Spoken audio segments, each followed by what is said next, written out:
Hi, this is Barry, and welcome back to Simplicity Zen. Today, our episode is with Stephen Slottow. He's a longtime Zen koan practitioner and a music professor of music theory at the University of North Texas.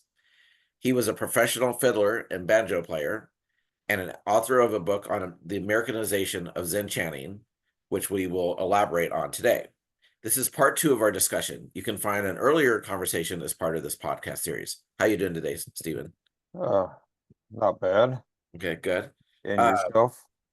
Pretty good. Just kind of recovering from Thanksgiving. Yes. Um, so your book is technically out of print right now, right? It is out of print, both technically and non-technically, yes. Okay. The publisher, it was a small publisher of music theory and musicology books called Pendragon Press. And it was kind of one person was behind it. And when he died, he had a distinguished list, but for various reasons, no one would take it on. So uh, all of those books are now out of print. I see. I'm hoping to find a new publisher, but I haven't really started yet. Okay. And if someone was super enthused, do you have any to sell, or at this point is your personal stash kind of your personal stash? I bought all they had left, but at this point I could maybe there's only about one or two copies for sale, Mhm. and then that just leaves one or two more copies which I need to keep. Okay. So if anyone wants to buy it, they could contact me, but it would be only one or two and definitely first come, first served. Yeah. And if anyone, I do have a copy too. If anybody if they couldn't get one from Steven, I'd be willing to loan one out, but I'd want it back. So someone feel free to reach out to me if someone wants to take a look at it temporarily. So you're ongoing koan student, just to put a little context for people who missed the first episode. So Right. you're an ongoing koan student. Can you talk a little bit about your teachers these days? Well, these days, my main teacher is James Ford, Uh-huh. who I've been going through the Koan curriculum, well, for years. But recently I've also begun to work with Rafe Martin Hmm. he regards me as James' student, so he's a kind of I might say a secondary role. But actually, after I've known Rafe for well since the 1970s, but um, I was so taken with the Simplicity Zen interview that he did Hmm. that I asked James if he would mind if I went to some sesshin with Rafe, and he said he wouldn't mind at all. And so I've been kind of so it's sort of James one and then Rafe two at this point. Hmm. Great. They're both in the Haradi Esatani line. They're both descendants of Robert Aitken, not direct, but sort of grandchildren Dharma heirs of Robert Aitken. So Mhm. they have they have a lot in common. There's no real conflicts there. Mhm. When you say you knew Ray from '70s, that means did you practice with him at with Capello in Rochester? Yeah, because my first Zen teacher was Philip Kaplow at Rochester, and Rafe at that time was a student there, Hmm. and also very involved in well, to some degree in translations of the chants, well, peripherally maybe, but and he was a good friend personally of Philip Kaplow. And so and then I ended up working with Rafe at his bookstore, the Oxcart bookstore on Monroe Oh. Street in Rochester, Uh-huh. where he sold Buddhist and non-Buddhist books. And then after I left town after I left Rochester, I kept in touch with Rafe. Great. I don't want to talk about this too much since it's not really the topic of the podcast, but I'd be curious. You're starting over with Rafe, right? From the beginning. Yeah, from the very beginning. Yeah. And do they have similar styles of walking you through the koans, or is it different or? They have very different personal styles. Mhm. Um, um, James is rather laid back. Mhm. Um, Rafe is much more aggressive in a certain way. And he is very uh he will often look for a certain type of response. So a Mhm. response that which is not quite what James is looking for. The point of the response, you might say, might be the same, it's going in the same direction, but sometimes Rafe will want something very specific and he'll kind of push you into it. Mhm. James is not as he's he's in this way, Rafe is a little bit like Ruben Hobito. Uh,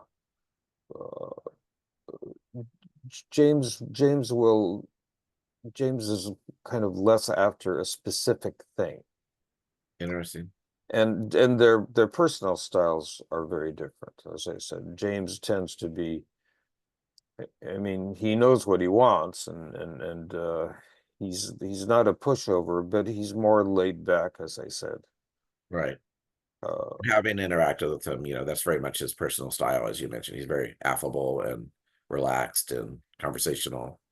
Rafe is much more forceful just in terms of his personal style. Mhm. And he was a professional storyteller, so he's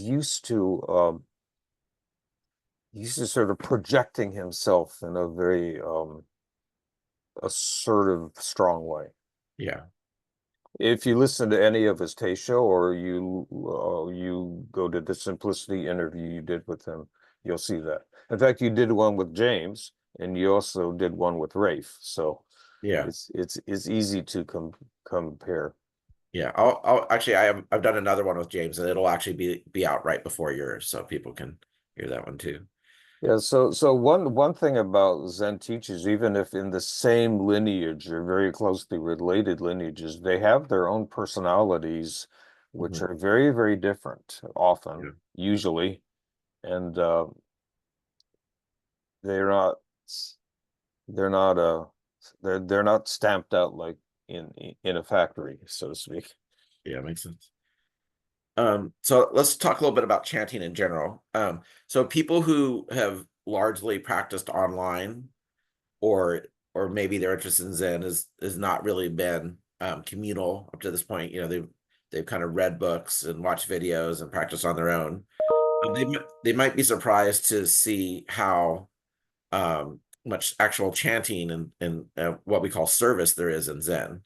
And most, at least, actually, I can't think of any Zen group that I've been part of in the last 15 years or so where there's not some sort of service, and that will often include kind of bowing to the altar, and then either chanting or just kind of like reading together some sort of scripture or literature.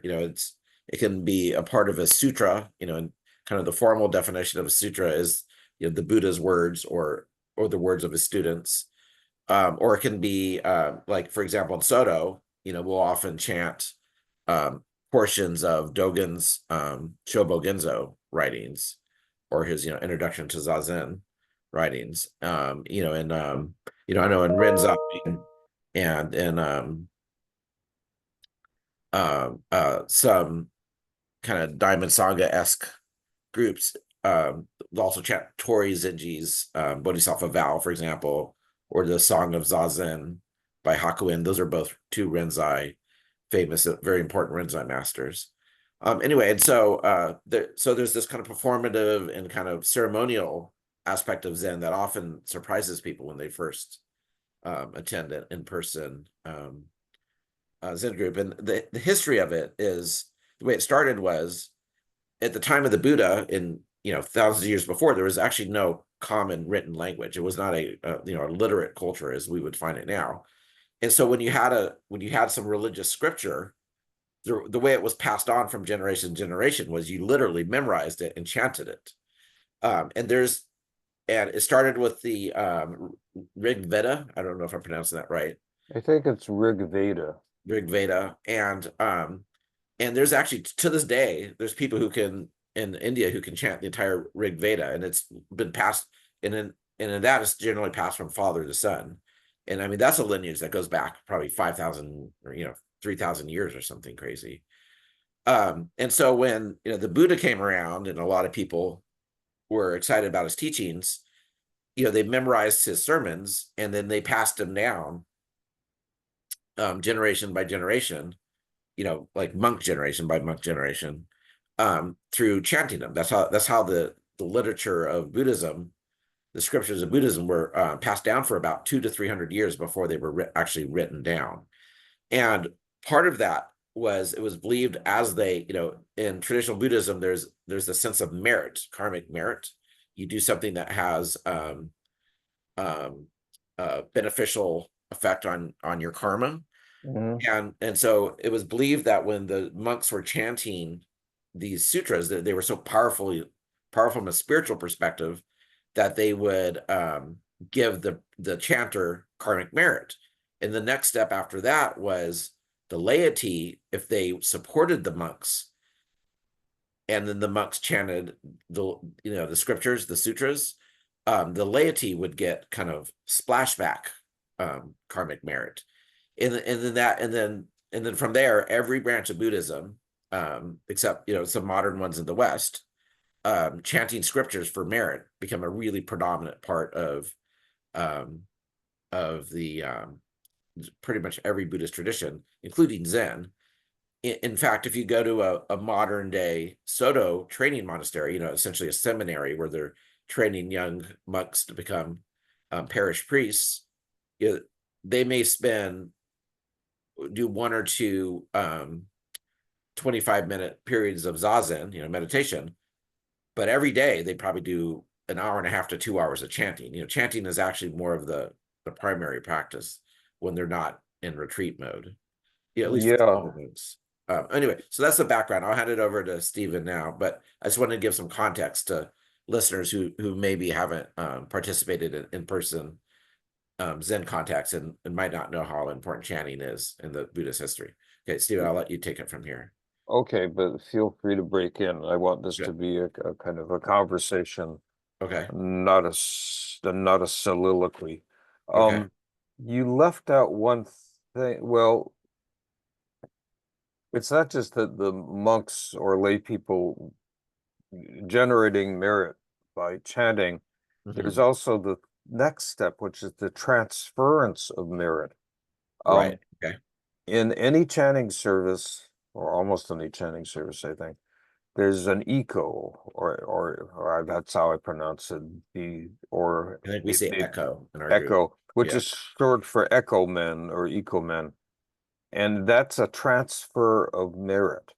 Mm-hmm. So once the merit is generated, it is then transferred. It can be transferred to certain Buddhas and Bodhisattvas. It could be transferred to the supporters of the temple. It could then be transferred to the local gods Mm-hmm. that are supporting the temple or the Zen center, or it could be transferred to specific people. Mm-hmm. And a lot of Zen centers and organizations, uh, after part of a chanting service will be uh, a, an opportunity for any person there to sort of transfer merit to someone, often a very specific person who is experiencing troubles, who is ill, who is dying, who has been in some sort of disaster. And as T. Griffith Folk says, it's sort of like earning money and then giving the cash, donating the cash to someone else. Mm-hmm. And this is there's a section in my book where I asked a lot of Zen teachers what they thought the purpose or the function of chanting is. Mm-hmm. And because the traditional function is just what you're talking about. It's the generation and transference of merit. But many of them were extremely uncomfortable with that Mm-hmm. because it sounds very superstitious. And we're still very much in this sort of in the kind of Western scientific or scientific influenced um, viewpoint, and where all of that just seems like superstitious nonsense to a lot of people. So they came up with a whole bunch of other reasons for chanting. But the core reason for chanting, like it or not, historically, is just what you say, the generation of merit and its transference. Yeah. I mean, And lo I would interject and add to that a little bit. I, I think there are actually some. I don't think the alternative benefits of chanting come just from an uncomfortableness with the traditional view. I think it's also because there are some like real world benefits of chanting. Like for yeah, example, like when you, especially when you're in retreat, when you're all chanting together. I mean, the really like the kind of the group mind that can develop from that. I mean, is really palatable. You can feel it, and also especially when you're chanting like the and I know you'll get into this, like kind of the monosyllabic, with the makuyo, like banging on the big percussive wooden drum, like that can yeah. almost shamanistic and trance inducing. And Maida Moore talks about, just literally the vibrations of the syllables, how that kind of moves you kind of in a yogic way. So I don't think There, just uncomfortable with the merit, but it's also, I think, even people who are comfortable with it also recognize additional benefits. yeah, I'm not saying it's the only rationale. Uh-huh. Um, there's there's well, I'll just sort of run through the kind of answers people gave me. Mhm. A lot of Zen teachers say chanting is another mode of Zazen. Mhm. So, sort of more active mode of Zazen. And then group chanting would make it even stronger, as you say. Another, Dane and Henry said that also chanting is a way of energizing practice. If you're sitting there, that can, especially for a very long time, that can get, um, well, that can get kind of passive and kind of tired. Maybe Mhm. tired's a better word. So there's that aspect. Someone else brought up, it's another way, I think it was Philip Kapleau, Roshi, brought up that it's another way to be exposed to Buddhist teachings Mhm. because most of the chants are sort of, in one way or another, presentations of traditional Buddhist teachings in sound. Not all chants, but Yeah. a Uh, lot of them. Uh, to interject there, I wonder if that could have been like the source of his debates with his teacher Yasutani on whether to translate it or not. Where, if I might be oversimplifying, but I think Yasutani did not want him to translate, and Capello did, and maybe that's because he wanted the teaching aspect of it to be pushed through. yeah, that's part of it. Yeah. Kapleau Kapleau wanted people to understand the sense of the words. Hmm. And and then he brought up the fact that in China they're chanted in China, in Vietnam they're chanted in Vietnamese. Um, Actually, not all of them. But at least he brought up the idea in Tibetan there. He had brought up the idea that wherever Buddhism has gone, people have translated the liturgy or a lot of the liturgy into their own vernaculars. So That Yasutani did not like that. He felt that just that the traditional Sino-Japanese, it's been honed through hundreds and hundreds of years. It slips easily off the tongue, and it fulfills the deeper functions of chanting. You don't have to know the meaning, quote unquote, of the words. And I devote a whole section of this in my book to sort of translation versus not translation versus what type of translation if you translate, because there's a lot of styles of translation. And Right. people have changed their minds. Uh, Robert Aiken Roshi start, for instance, with the the Kanon Sutra. He began they did a little experiment where they translated it from Sino-Japanese to English, and everyone hated it. So the Mhm. next day they went back to the Sino-Japanese, which is very easily chantable. And it's you kind of almost can get into trance by chanting it. But Right. then, and this happened in Rochester too. When I began in Rochester, it was the Sino-Japanese. It was a very kind of fun chant. It was, but then they translated it to English, and I've never liked it as much since. Mhm. And then these days in the Diamond Sangha, you you will alternate a Sino-Japanese repetition with an English repetition and kind of have scrambled eggs. And then some places you might chant in Sino-Japanese, but there will be an English translation sort of off to the side that you don't chant. Right. Um, and so there's a lot of places on the continuum with Meido Roshi. Uh, he also with Joshua Sasaki when he was alive, but getting back to both of them, all of the chanting was in the original Sino-Japanese. The Durrani are not in Sino-Japanese, but they're not in the vernacular either. Mhm. And and and Meido Moroshi also has written that he feels that not only is that the chanting is it's not only just another form of Zazen, it's also, I guess, like Zazen, kind of a yogic practice. Mhm. It's of the body. It's sort of embodied practice in the body, and that keeping to the original sounds and not thinking about their meaning as you're chanting them is really important. And Mhm.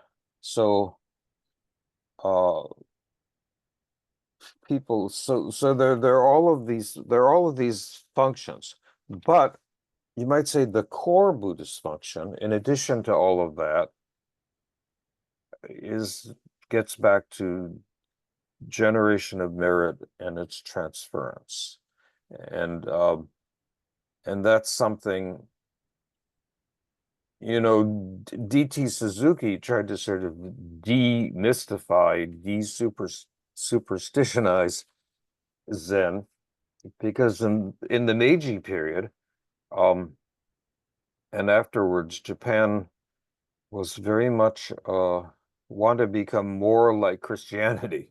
Mhm. Be uh and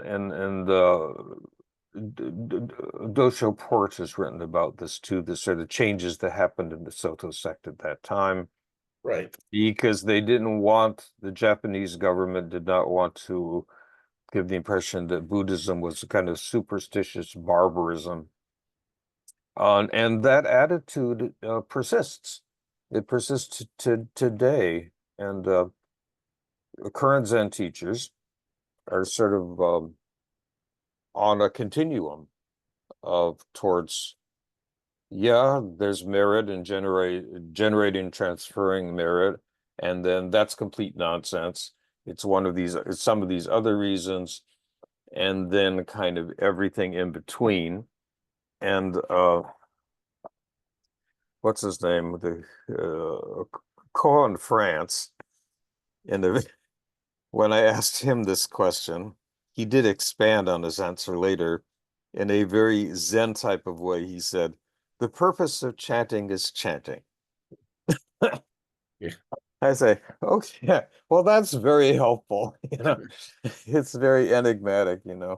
But he did expand on that when I pressed him.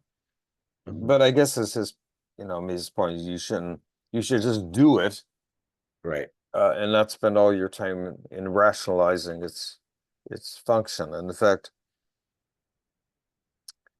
in a somewhat related thing,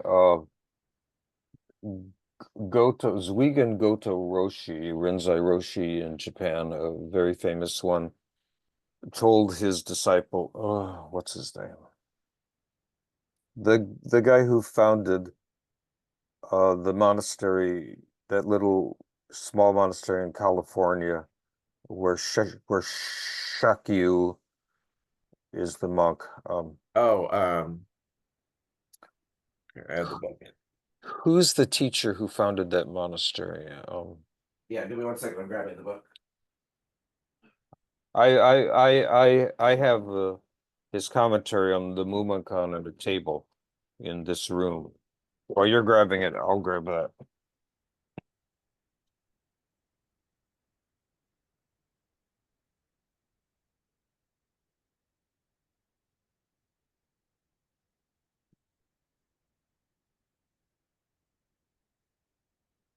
Okay, I couldn't find it. I did. I found it. He told Morinaga. Is that right? yes, yeah, Soko Yeah, Morinaga that's it. Roshi, who was his student at that time. He Yeah. says something like, the reason you can't chat well is that you're trying to be a good chanter. Yeah. What you need to do is just throw everything you have into it and nothing else. Yeah. But So, reminds me of Mio Leahy, who's a Soto priest.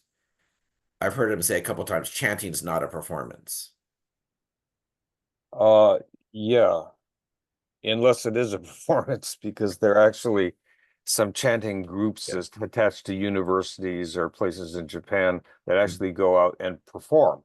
But Right. that's not really what Yeah. she's talking about. Yeah, it's the same sort of thing. You shouldn't be really your attention really shouldn't be objectively looking at your chanting and saying, how can it be improved? Now, if you're the chanting leader, the Eno, as I have been, I I think I do have to sort of think about these things a little bit. Like the pitch is getting lower and lower, and pretty soon everyone will be on subsonic frequencies. I've got to somehow get it back up and things Yeah. like that. But You know, the Morinaga's disciple in America, Ursula, what was her last name? Uh, I don't remember, yeah. but I know who you mean. Yeah. Well, anyway, she has a book, a pretty good book, a very good book. And in one of her Dharma talks in that book, she talks about how often, in Japan, a very frequent activity of monks is they go to someone's house and they do like a little service for like memorializing a deceased relative. Mhm. I think they do it, annually for each deceased relative. And she was saying in Japan, the families would often ask them to bring, because the road the temple priest goes, and then a couple of the training monks will go with the temple priest. And she was saying that often the families would request brand new monks because Huh. they would chant it less, more kind of in a fresh, energetic way than the seasoned monks who would kind of be, maybe laissez-faire about it or something. Well, they knew how to do it. They were kind of, Yeah, it wasn't. Yeah, yeah. I actually have that book, but I guess I yeah, didn't read that part. yeah. Um, All right. yeah, so Oh, so sorry. I guess we were on functions of chanting. So Yeah, yeah, there's lots of functions. But and there's lots of disagreements, but this idea of merit is actually important. T. Griffith Folk, who's like a major Soto Buddhist scholar and mhm, kind of the person or one of the people behind the Soto translation project. Um, this is my book. I wrote it some years ago, so I have to refer to it since I don't keep it all in my head at all.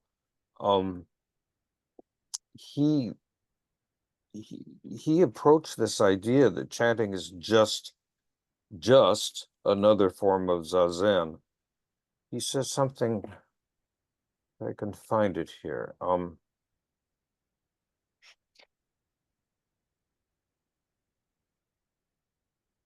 He's rather fierce about it. Um,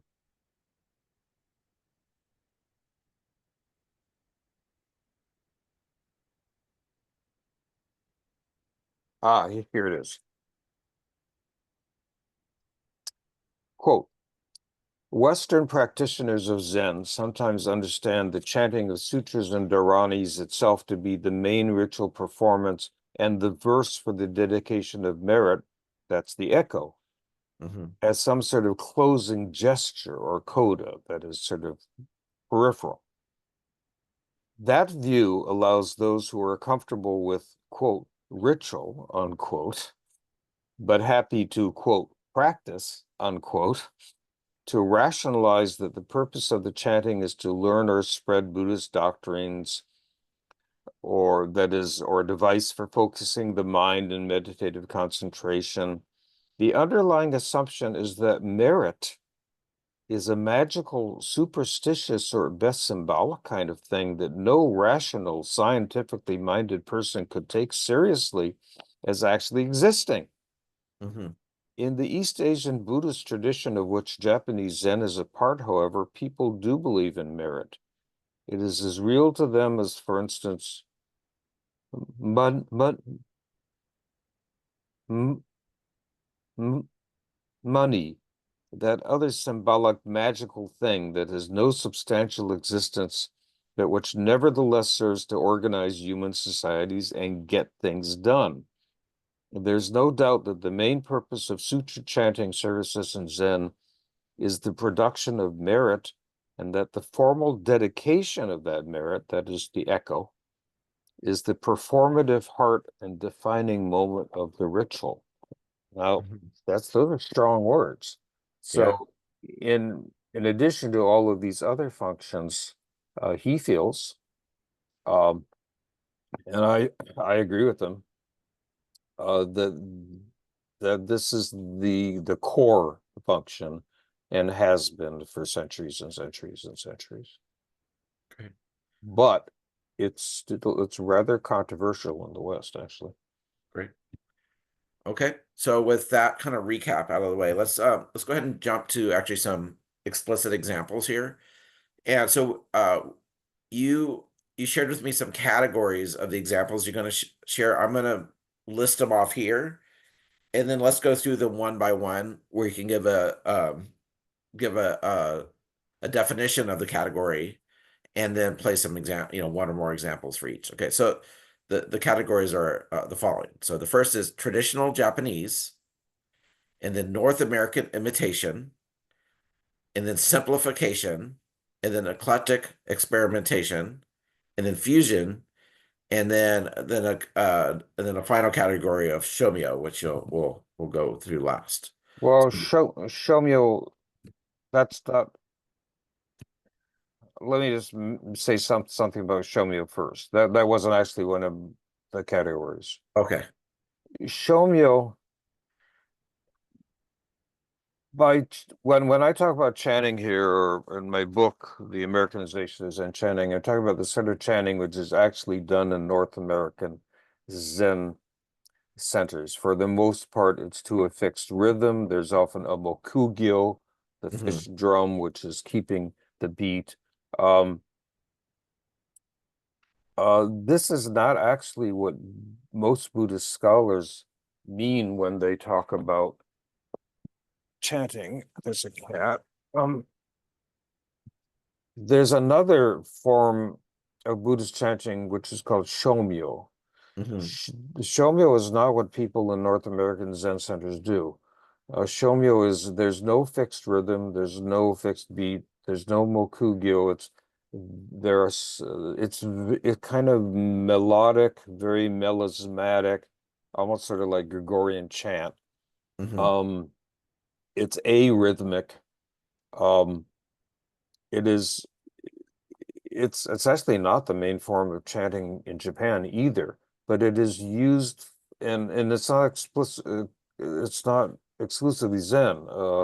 Well, Buddhist chanting, of course, is not exclusively Zen. There's lots of Buddhist sects, but Shinto, Tendai, and to some extent Zen. It's And Shigan too. yeah, Shingon. Shingon. Will have certain ceremonies where there's this style of chant. And Buddhist musical scholars actually mean shomyo when they talk about Buddhist chant for the most part. Um, there they I have concentrated on the sort of chanting that's sort of that people actually do in Zen groups in North America, Okay, that'd be good. which in a sense is very different and simpler, but it's not as simple as it appears to be once you start to look at the different styles and how they've changed and the the migration from Japan to the US.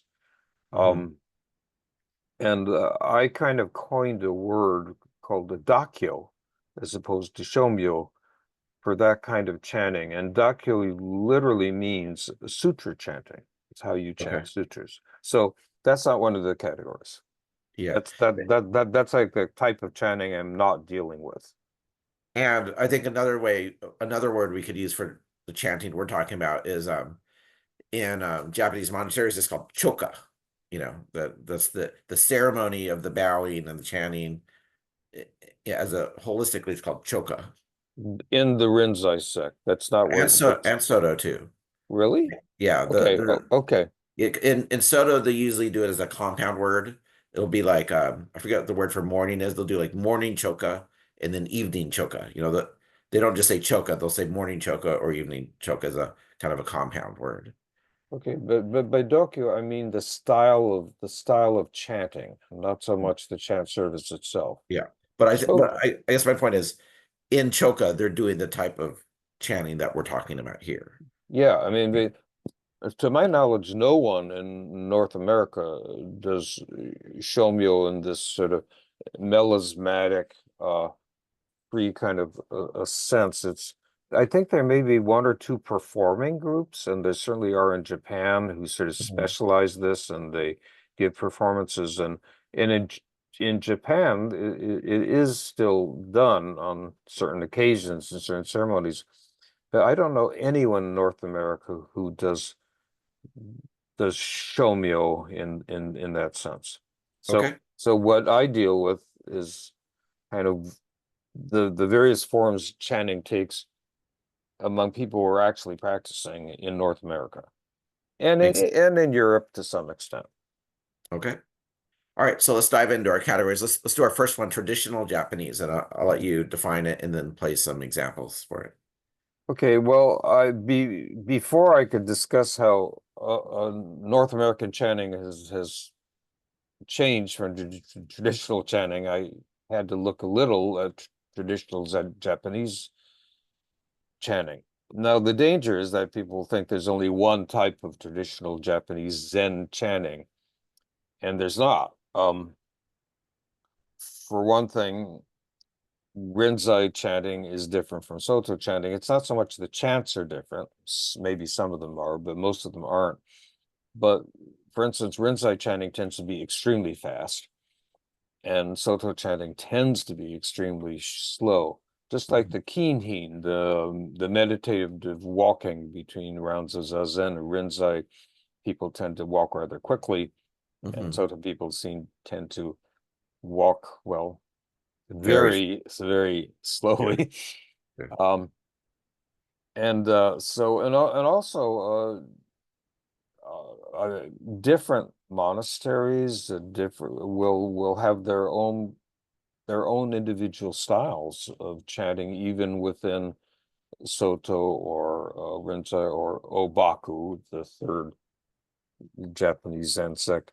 So when I say traditional chanting, I don't mean anything monolithic and uniform. It's a simplification. However, it's instructive to compare some samples of that with what's been happening in North America since about 1960 on. Hmm. So here, this is a recording. Please let me know if this is not coming through Okay. from I think it's the Daihi Shindarani from Yoshinji. So here goes. I'll play some of it. I won't play all of it because it's very long. Okay. There's a kind of pause at the beginning.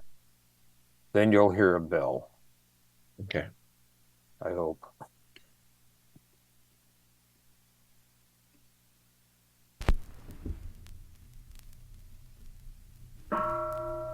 Can you hear that? Okay. Yep.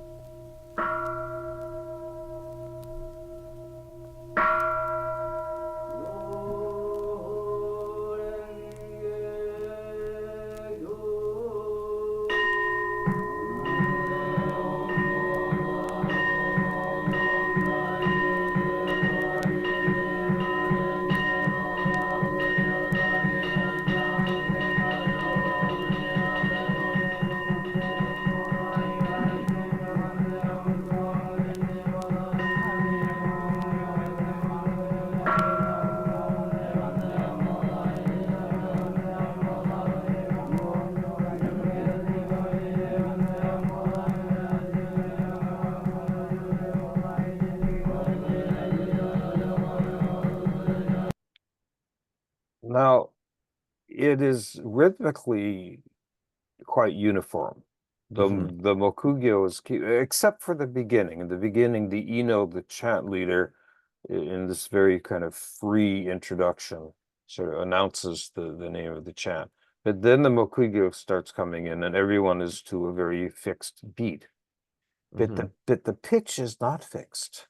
Everyone is not chanting on the same note or the same octave. Actually, the monks are all over the place. Um, and if you transcribe it, and I've transcribed some of it, you'll find a lot of rather dissonant chords going on, and notes drop out and then they come back in, and the texture kind of changes. And it's sort of like this pulsating, changing, complex, like strobe lights going on and off Hmm. of as it's not simple. The rhythm is simple, but the pitch is Right. not simple.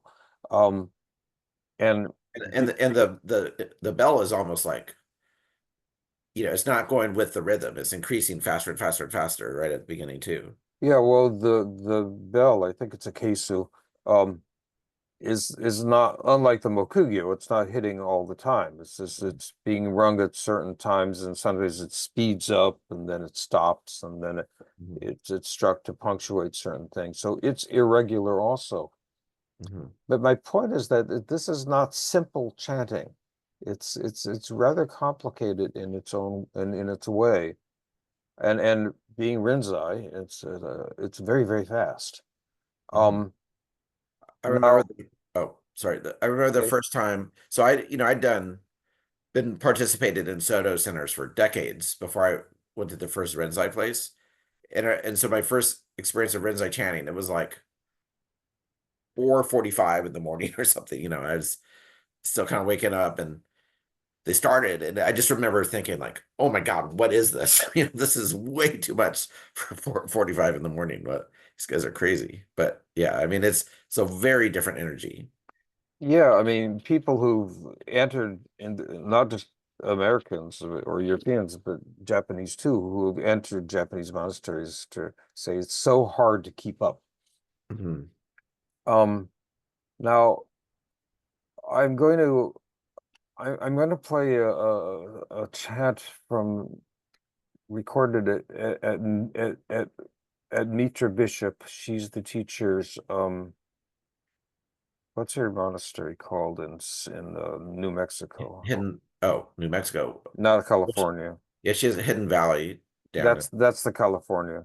Oh, I didn't know there was one in Arizona. And Sozui Schubert is now heading that one. Right. Um anyway, I should have all this written down, but I didn't.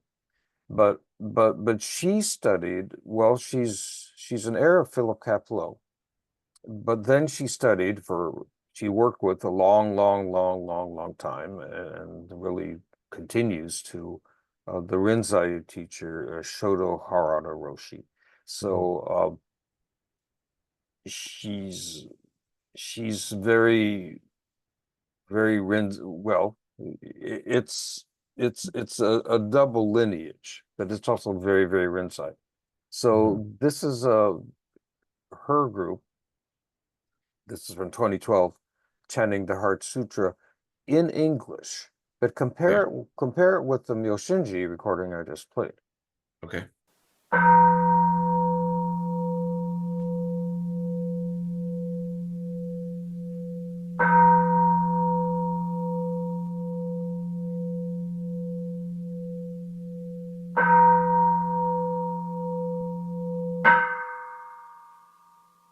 Rajna Paramita Daya, heart of perfect wisdom. The Bodhisattva from passion, from the depths of passion, wisdom, study, emptiness of all thoughts, compassion, self-compassion, free and suffering, forget, Bodhi, rich, holy, emptiness, emptiness, emptiness, father's love, emptiness, emptiness, no other than from living God and trust consciousness itself are the same as its karma, zero, empty, all are the primal void, none are born or lack, nor are these things not pure, nor do they wax, no waste, no in emptiness, no form, no feeling, thought or choice, no judgment, consciousness, no liar, no stand by mind, no trust, no smell, taste, not sure what the mind takes hold of, nor even act of sensing, no ignorance, nor end of it, nor all that comes of ignorance, no withering, no death, no end of them, nor is there pain, nor cause of pain, nor ceasing pain, no noble path to lead from pain, not even wisdom to attain, attainment to is empty. And by the way, unlike Mado Moore or Joshua Saki, Shoto Harada is all in favor of translating chants into the vernacular. Mhm. So That's got to be a world record for English version of Heart Sutra being chanted. you mean in terms of speed? Yes. Yeah, so it's interesting to compare them because you can tell that it's very much influenced by the type of Rinzai chanting that is epitomized in the Myoshinji Hmm. example. Uh, but there are, well, first it's in English, uh, and it does not. It starts out with everyone on the same note. But Hmm. then similar things start to happen. People start to drop out. For one thing, they need to breathe, take a breath, and then other notes start to come in, and people are sort of singing a fourth below or certainly an octave below. And I don't think you get quite the degree of variation in the simultaneous notes that you do in the Myoshinji. And Hmm. also, what's interesting is that the chords which are formed tend to be consonant chords, like major triads or perfect fourths. The chords that were formed in the Moshinji tend to be more dissonant chords. Hmm. Um, so the Western chanters are certainly influenced by the consonances that are kind of the core of Western classical and popular music, whether they know it or not. And they're not consciously doing that. Um, so that's one difference between them, showing the cultural musical conditioning. But they're very similar. It's very easy to see the influence. Hmm. I have a question.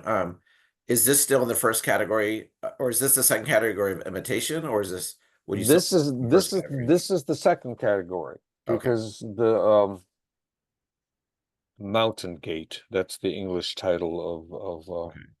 Meter Bishop's Center. Mhm. Um, at Mountain Gate, they're definitely doing as much of a traditional Rinzai style as they possibly can, very successfully. Mhm. And it's imitation. It's very successful imitation. It's in that Rinzai style. Yeah.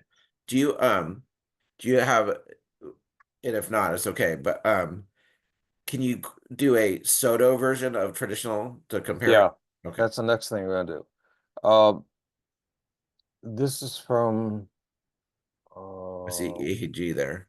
Yeah. Yeah. Oh, can you see my screen? Yeah. Oh, okay. Well, this is from Eheji, and it's one of the two main monasteries of the Soto sect. And was Eheji founded by Dogen or by Yeah. Keizan? Dogen Sojiji was founded by Keizan. Okay, and so I'll play a bit of this. I think this is probably the Heart Sutra as well. I'm not sure, but I think so.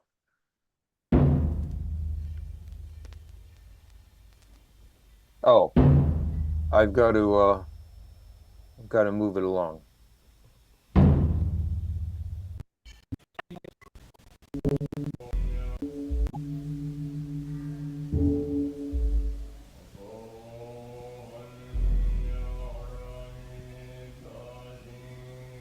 Yeah, it's a Heart Sutra.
So that's very different.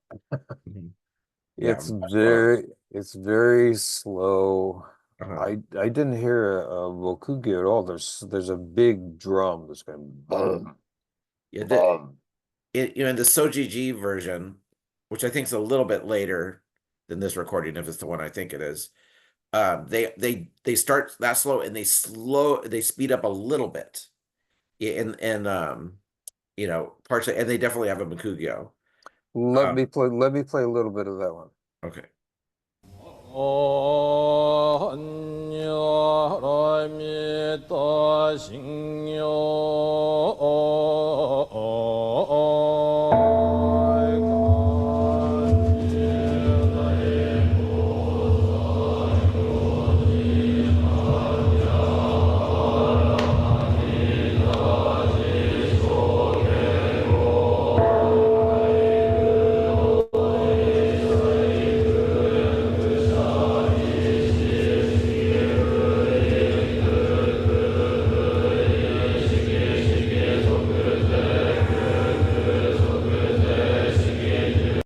Yeah, that's from Sojiji. Right. And I think yours was recorded in the 70s, whereas this was recorded either late 80s or early 90s. I can't remember. Uh-huh. And you can't hear it, but there is a giant Makugyo. I mean, you can kind of hear the reverberation of it, but the Makugyo they use, like in America, is like chunk, chunk, chunk, where the ones they use is like boom, boom. They're huge, you know, Uh, like instruments. And yeah, it is. So it's interesting that it's faster. And it's also interesting. I don't know if they do this at AAG, but every performance or recitation of Heart Sutra I've ever seen in America or North America, it's one time through the Heart Sutra. But if you actually watch this whole performance, they actually do the Heart Sutra like 4 or 5 times huh. before they bring it to a conclusion. And while they're doing it, some monks are coming out and they're actually putting these sutra books in front of a few people that they later, what they do is they're like fans and they fan through them. And, Right, that's a specific ceremony. right, well, they do it every morning at Really? OGG, Oh, yeah, and they do it right after the Heart Sutra. And during the Heart Sutra, as they're repeating it multiple times, they're coming out and they're dropping off these fan sutra books. Um, yeah. Actually, all Japanese sutra books are in of that the fan fan shape. style. Yeah. Um, uh, the I have some in the other room. They're all in that fan shape, and the idea of sort of throwing them open, right. is that way you manage to sort of read the whole sutra without actually having to read the whole sutra. Um, Right. it's like speed reading. Right. I'll link a video to people them doing this in the description for this podcast episode. Anyway, a point I wanted to make is that okay, it's different from the Rinzai in that it's much slower, but again, you don't find that everyone is on the same note, is on the same pitch, especially goes along the different monks tend to find their own pitch. They're not that concerned about pitch uniformity or a consonant chord or anything. So you do get this sort of richness in the combination of the pitches of the notes, which you also got in the Rinzai chanting, both, well, especially in Myoshinji, but also at Mountain Gate. Mm-hmm. So do you think that's an explicit decision, or do you think that's just an organic outgrowth of them not valuing pitch uniformity? I think, well, I don't think it's an explicit decision, and I don't think pitch uniformity is that important. I think that Koan France told me once that each chanter, each monk is encouraged to find their own pitch that they feel comfortable with, not to match pitch the way that America is. Sometimes in Americans and centers tell people they should match the pitch of the Ino, the chanting leader. But I don't think there's any value placed on that in traditional Japanese Zen monasteries at all. Yeah. And of course they're not really consciously doing it, but they're not. It's part of the traditional style they're trained in. In the Zen monastery, you learn by imitation, and you pick up the style that is there. But it creates a very rich sound. This is one of my points. Whereas if everyone tried to match the same pitch, it would not be nearly as rich. And so I think this is one of the contrasts that we're going to make between these Japanese examples, both Rinzai and Soto, and some of, well, the people, the American chant groups in the next category, which is, what was the next category? This one is imitation. The next one So we did was what? traditional Japanese, North American imitation, and then simplification. Yeah, the next category is simplification. So let me go on to that. Okay. I'm not sure how much time we have, and we have actually We have 30 minutes. that's not going to be enough. Okay. There's no way I'm going to do it in that time. All right. Anyway, I'll try to at least hit one from each category. Okay. I mean, I could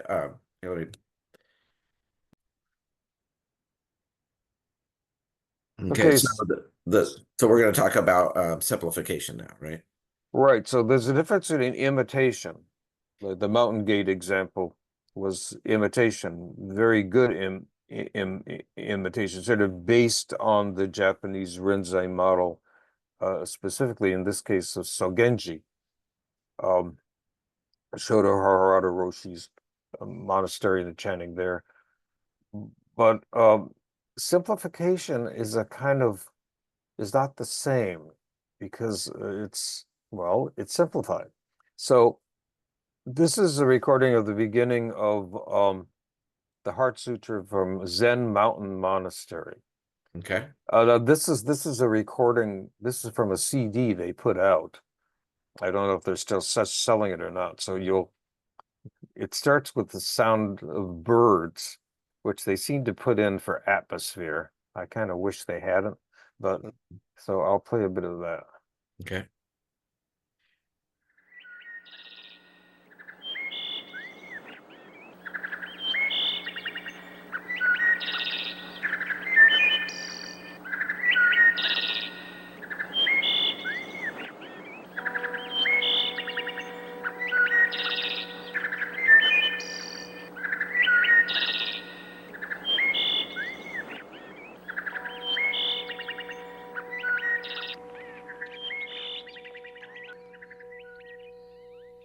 Here's the Eno.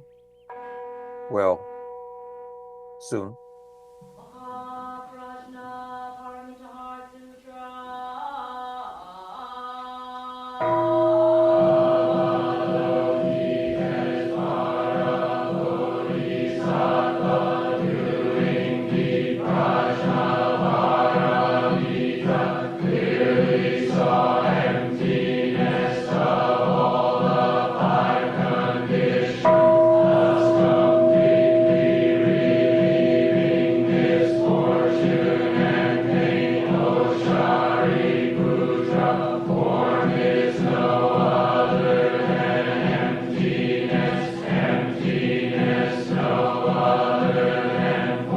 Okay, so you can tell immediately how simplified this is. Well, I have to admit, I don't see how it's simplified from the Sojiji when we did. Like the cadence seems the same. I mean, obviously it's translated, but other than that, not being a musician, I don't hear the difference, you know. Sojiji, they weren't all on one pitch. There were actually a number of notes. Right. Okay. You know, pitches, you know what pitch means, is a Yeah. high pitch, low pitch.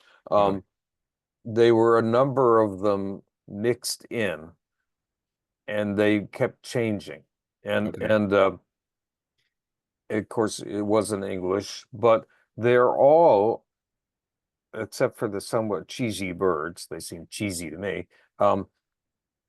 They're all on either the same note or its octave, like da da, and that's all there is. There are no other notes. It's not a matter of each person finds their note and they sort of stay in that area, which creates this kind of rich multiplex mix. Everyone is just on the same note or its octave all the time.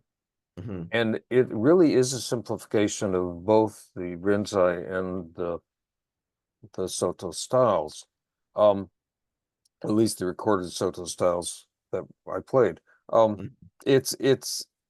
find it sterile and kind of boring because all the complexity is gone. It's very uniform, I guess is the word for it. And I'm sure that they were told, well, partly because they were doing it for a commercial CD, they're probably told to be very careful and make it very neat. I don't know that, but I surmise it. And it's quite likely that they were told that everyone should try to match the pitch of the E note, the chanting leaders. So then you get the same note and its octave. There's no more parallel fourths or parallel fifths or sort of changing harmonic entities. And it's very careful and it's very clean, and I think to me it's very sterile.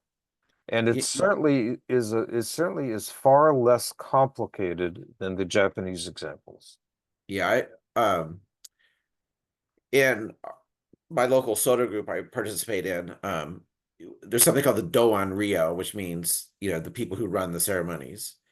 And the position of the person who announces announces each chant is the role is called kokyo, I think. Okay. Yeah. That would be that I'm used to the word Eno for that, but there are different Eno is like words. in Soto is in charge of the Zendo in general, Oh, I see.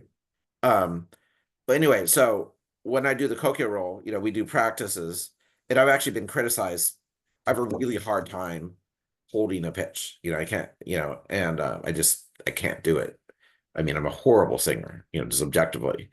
And I've been criticized multiple times during the trainings that I can't hold the pitch right. And because with the implicit idea that people need to match my pitch. And if I have a horrible pitch, it's going to something up, I think that's an American emphasis. That is not a Japanese emphasis. Those monks at Eheiji and Sojiji and Shinji were not primarily concerned with matching anyone's pitch. And you get this sort of interestingly bubbling mix of things that are constantly changing. and your story is exactly illustrates what I'm talking about. Because in North America, in Europe, there is a concern with matching the pitch, with getting the right note, with Mhm. uh, which I don't think exists unless it's from Western influence in Japanese traditional Zen. Now I'm going to play you another. So I think that's a particularly extreme example of simplification. Now, Mhm. I'm going to play you a bit of an example, also the Prajnaparamita Sutra from the Rochester Zen Center. So let's see what this one's like. Okay. Prajna Paramita Hridaya, heart of perfect wisdom.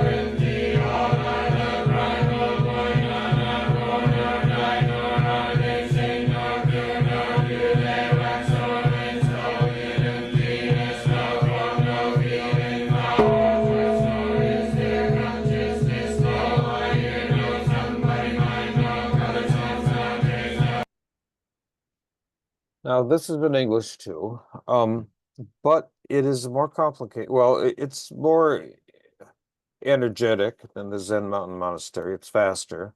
Mhm. By the way, when I've been moving my volume control up or down, does that affect what you hear or not? Yeah, it Okay, does. so I Yeah. have to let me know if I move it too low and you can't hear Okay. something, or it's too loud. Okay. Um, but even though they're mostly matching the same pitch or its octave, there's at least one person early on who's starting to sing a fourth below. So it's the Bodhisattva, the Bodhisattva. So you're getting that. And then later on, I heard someone else, whether intentionally or not, coming in at a different pitch. Maybe like you, because she's not that good at matching pitch, but it made another complication, which I think made it richer. And so I find the Rochester Zen Center recording a lot less sterile and uniform than the Zen Mountain Monastery recording, partly because people are being less self-conscious and careful about it. Um, it's still simplification, I think, but it's less. There's one attribute of it I don't really know how to articulate, but the Zen Mountain Monastery, it felt more like, and maybe it's because they were all singing the same pitch, but it sounded like it, whatever they were saying, it sounded like it could be a note on just a regular like chromatic scale, right? You know what I mean? It sounded like sweet to my Western ear, right? Yeah, As it is. Yeah, whereas the second one sounded uh what's the word when something is a contrast, is a musical term I can't think of. I um don't know. it sounded like it wasn't sweet, it was I can't think of the word, like it, Tolkien uses the word when he talks about how Mechlor to totally nerd out here, Mechlor like sings in a different tone, and so it makes it it's driving me crazy, I can't think of the word anyway. Who is Mechlor? Well, obviously the Lord of Darkness and Lord of the Rings, but That's not that. No, that there's Sauron, and Sauron no, that's the third age. was Sorry, the is Sauron was the successor of, it wasn't Mechlor. Mechlor, it's a different word. I think it's Mechlor. Well, anyway, I pronounce it differently, Yeah. but Discordant. let's Discordant. That's the word I was trying to think of. Oh, so you found the Rochester more discordant than Zen right, Mountain Monastery. but not necessarily in a bad way. Just to my Western ear, which is used to sweet tones, um, the second one sounds discordant. Like if I hear like Chinese music, to my Western ear, it sounds discordant often because it's not like on this like nice, pretty chromatic scale. You know what I mean? Well, And I noticed more of that on the Rochester, and it could just be not being really a musician at all. It could th- simply be just because they were singing on different tones. they were mainly singing on the same tone, Okay. or it's octave. The octave would be like da da. Depending on whether your voice is a bass, tenor, alto, or soprano. That actually they were mainly singing on the same tone. It was Okay. more aggressive and faster than the Zen Mountain Monastery. But later on, you began to get, as I said, at least one person singing a perfect fourth below and then a kind of indeterminate pitch, which certainly the Zen Mountain Monastery, what you're calling sweet, well, they're all on the same note or it's octave. Mhm. So there's no dissonance there. It's all consonant because you can't get much more consonant than an octave or unison. Right. I hear it as sort of sterile, and I hear the second one, the Rochester Zen Center, is richer and certainly more energetic because of the tempo and just the general energy they're putting. It's a very energetic chanting, and which is something that Rochester really emphasizes. Uh, um, that it's I don't think I don't find it discordant. It's interesting that you react that way.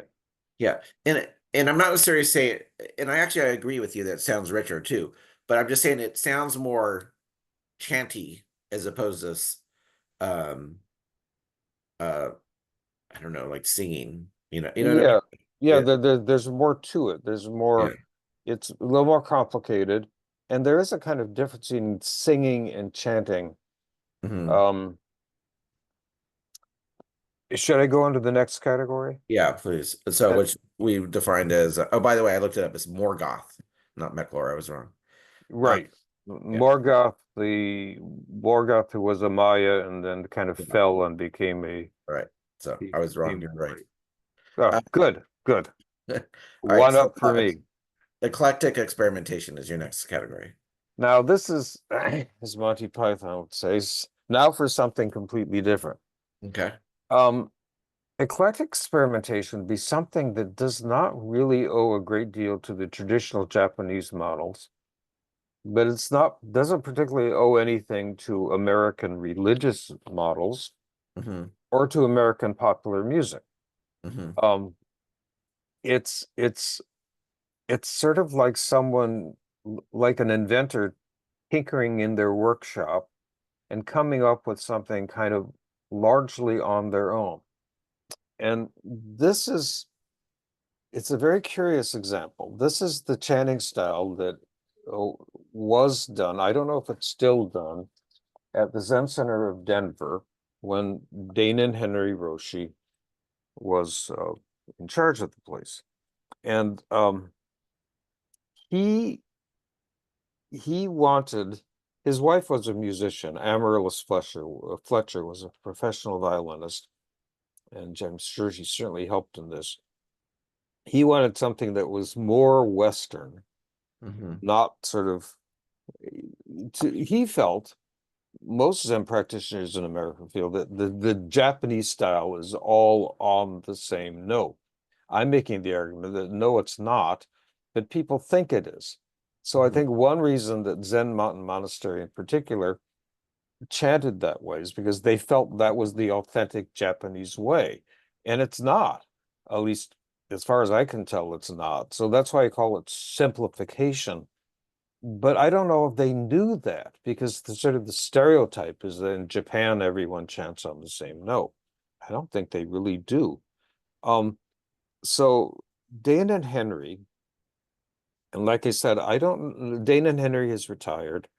And the Zen Center of Denver has other teachers who are his successors. And I don't know if they continue this idiosyncratic chanting style, but it's a very fascinating chanting style. And so he says here, I'll just read a few sentences. When I was on pilgrimage, this is Dane and Henry Roshi. When I was on pilgrimage at Bodh Gaya, I was struck by how every Asian nationality chanted basically the same chants in the melodic and harmonic styles indigenous to their own cultures, and how natural, relaxed, and beautiful they all sounded, and how absolutely tortuous American Zen chanting is when Americans have to try to chant in styles totally alien to them. My insert, thus the simplification thing. It's the same with iconography, and so he talks about that. And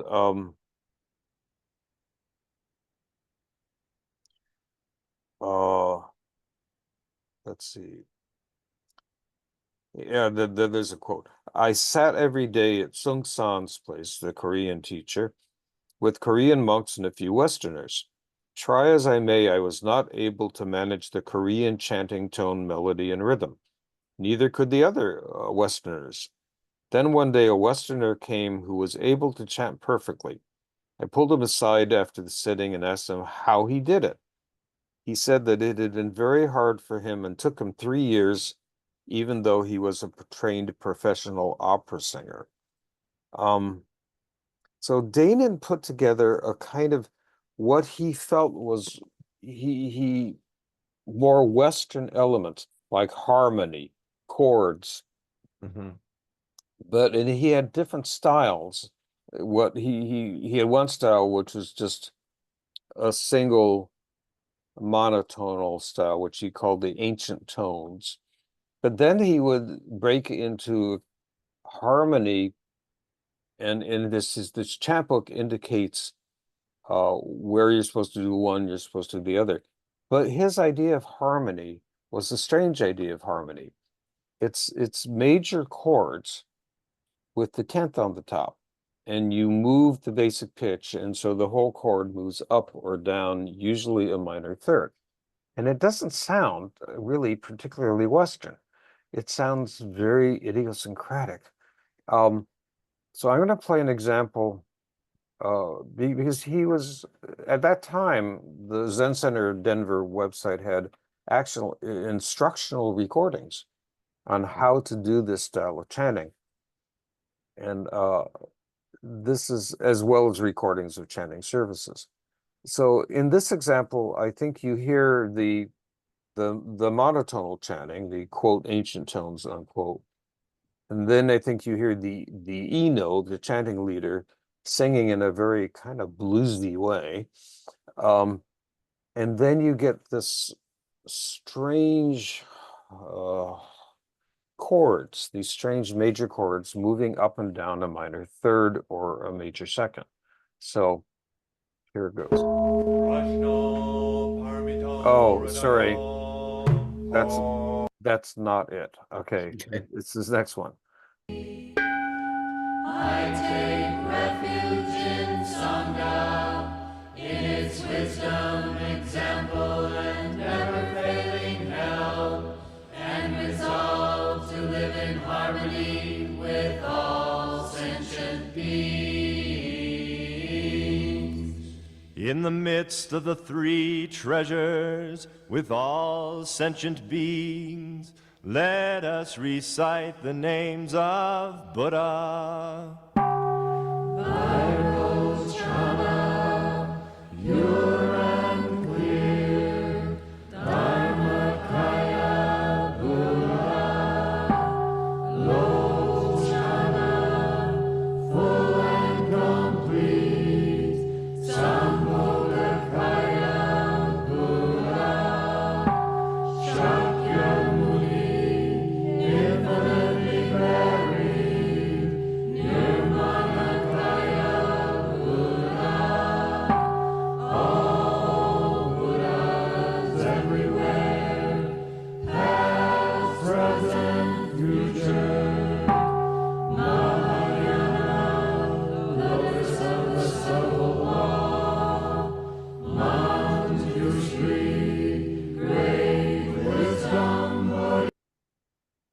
Okay, so very different. First, you got the sort of monophonic style, and then the Eno came in singing in this sort of kind of diminished chords almost. Uh, da, let us recite the name of Buddha. Da da da. That's a diminished triad. And then everyone came in on these strange triads. Yeah. So You know, and then this is basically Danon and I guess his wife Amaryllis kind of came up with this on off their own bat. you know what it sounds like to me? It sounds like a Broadway musical. Like especially like the bridge of a song in a Broadway musical. Well, I think the Eno style is very Broadway-ish, it's very kind of slick. Yeah. Let us recite the names of Buddha. It's kind of Mhm. like an operetta almost, it seems to me, Yeah. that singing style. Mhm. Uh, and it's very bluesy because his chords going up and down a minor third or a major second, if you kind of line up the notes, you get a blues scale. So there's this sort of bluesy subtinge. Mhm. And it's very it may be extinct now, but the time I was putting this project together, this is what they had evolved. So this is an example of what do I call it? What's my name for that category? Oh, eclectic experimentation. Yeah, it's idiosyncratic, it's eclectic, it is not particularly beholden to any particular tradition. Hmm. Although Danon kind of thought it was, because he wanted inclusion of harmony. That's the Western element. He wanted the quote ancient tones unquote, which he felt was more like the traditional Japanese. Although I'm not sure how traditional it is, because it's certainly and but it's basically kind of personal and kind of unique and sort of fascinating, really. But it's not. I find it very idiosyncratic, and like I said, I don't know if the Zen Center of Denver is still doing this. There's certainly no hint on their website that they are. Yeah, I know somebody there. I'll reach out and ask. I'm curious now. But it's possible that when Danon retired, they said or went back to a more traditional American style. Hmm. I don't know. I asked Rafe, and he didn't know either, because since he's been teaching on his own in Rochester, he hasn't, practiced at the Zen Center, uh, Denver Zen Center of Denver for some time. Okay, Right. now I'm going to go to the next category, Which is which you call it fusion. fusion. Yeah. I call it something like influenced by pre-existing popular and religious musical styles. Now, this is from the Pacific Zen PCI, Pacific Zen Institute. Mhm. John Tarrant, one of Aitken's first successors. I think actually that Pat Hawk and Nelson Foster and John Tarrant were all sort of went through the Dharma successor ceremony about the same time. So when you say, you know, First cohort. yeah. Uh, so anyway, this is John Tarrant's place, and he had a senior student named Richie Dominga, and I'm not sure I'm pronouncing his last name right, who was he had his own Zydeco Cajun band in New Orleans. And so he set versions of the chants in this sort of Zydeco bluesy Cajun style. I write a fair amount about this in the book. Again, I'm not sure if this is still being done there or not, because Hmm. he died some time ago. Um, there's a lot of ramifications with what he did, but it's certainly there is part of this effort is to de-Japanize things and make them more American. Then that was followed by a reaction where Zen teachers felt had gotten too American. So there's sort of back to Japan movement. Um, but this is still in the sort of D-Japanese style. So this is again the Heart Sutra, and I'm going to play first the beginning of it, and then it goes on for a while, and then I'll play the end of it. I'll say a few things in between. Okay.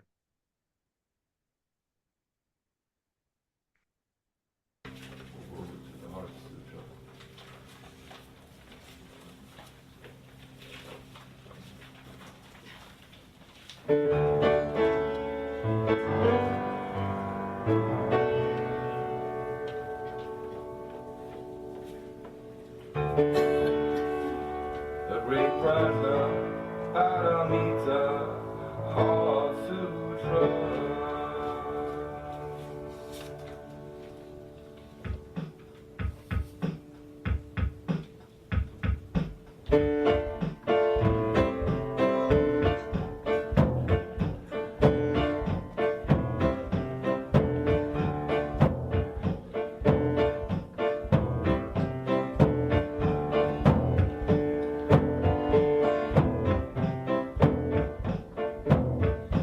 Avalokiteshvara Bodhisattva. Avalokiteshvara Bodhisattva. Living in the Prajna Paramita. Living in the Prajna Paramita. Clearly saw five skandhas empty. Clearly saw five skandhas empty. Crossed beyond all suffering and misery. Crossed beyond all suffering and misery. Listen, Shariputra, listen. Listen, Shariputra, listen. Form is emptiness. Form is emptiness. Emptiness is form. Emptiness is form. So here, it's the call and response. The Eno is calling, the chanters are responding. There's a drum set or a kind of or maybe an electronic drums. There's a piano. It's no longer kind of do-it-yourself thing. Right. It requires a trained musician, him, Richie Domingo.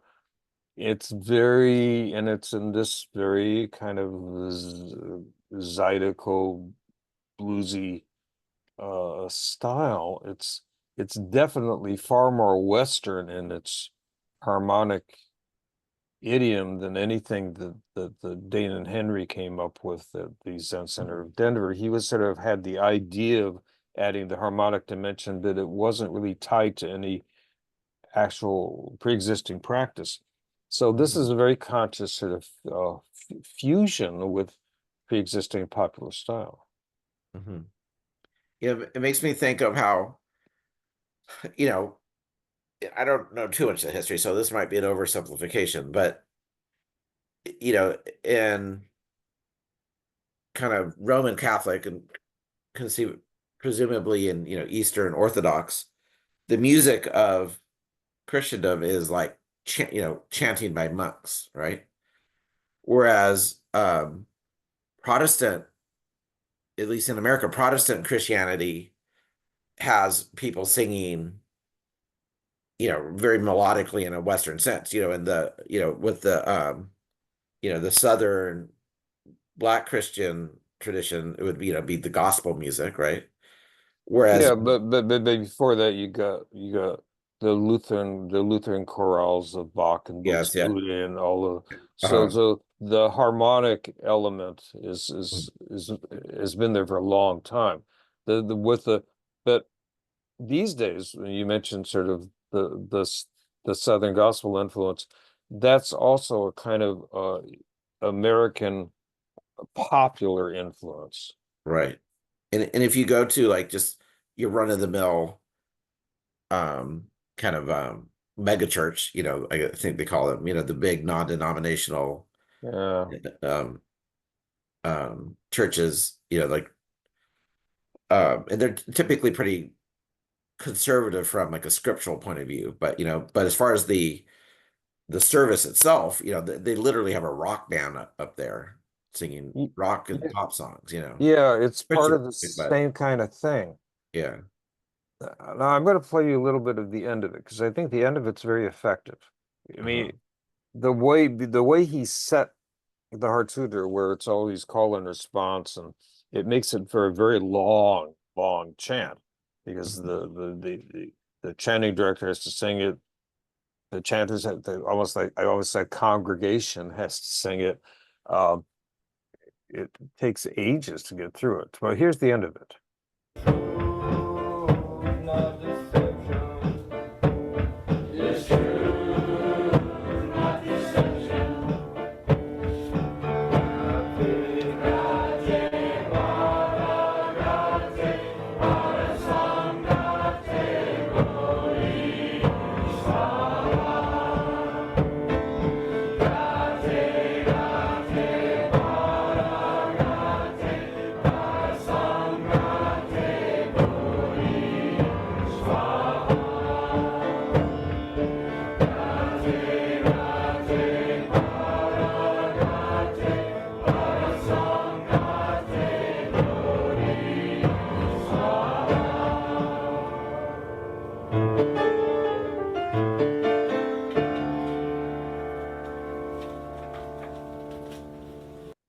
That's a dramatic ending.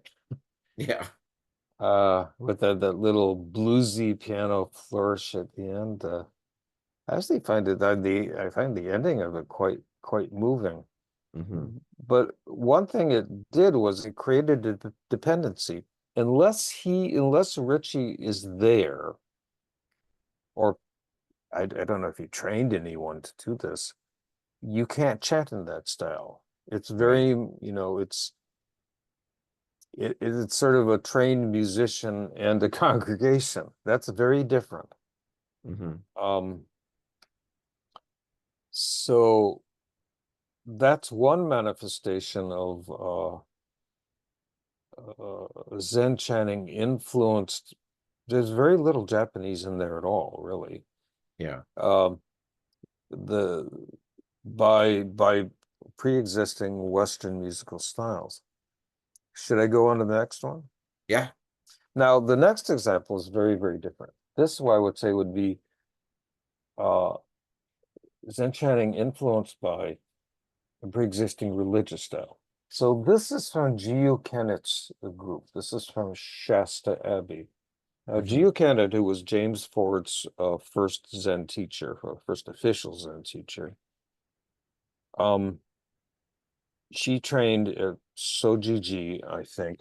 Yes, Sojiji in Japan. And her teacher, just like Mayazumi Roshi in a way, he said, I don't want you to just imitate the Japanese thing. I want you to Americanize it.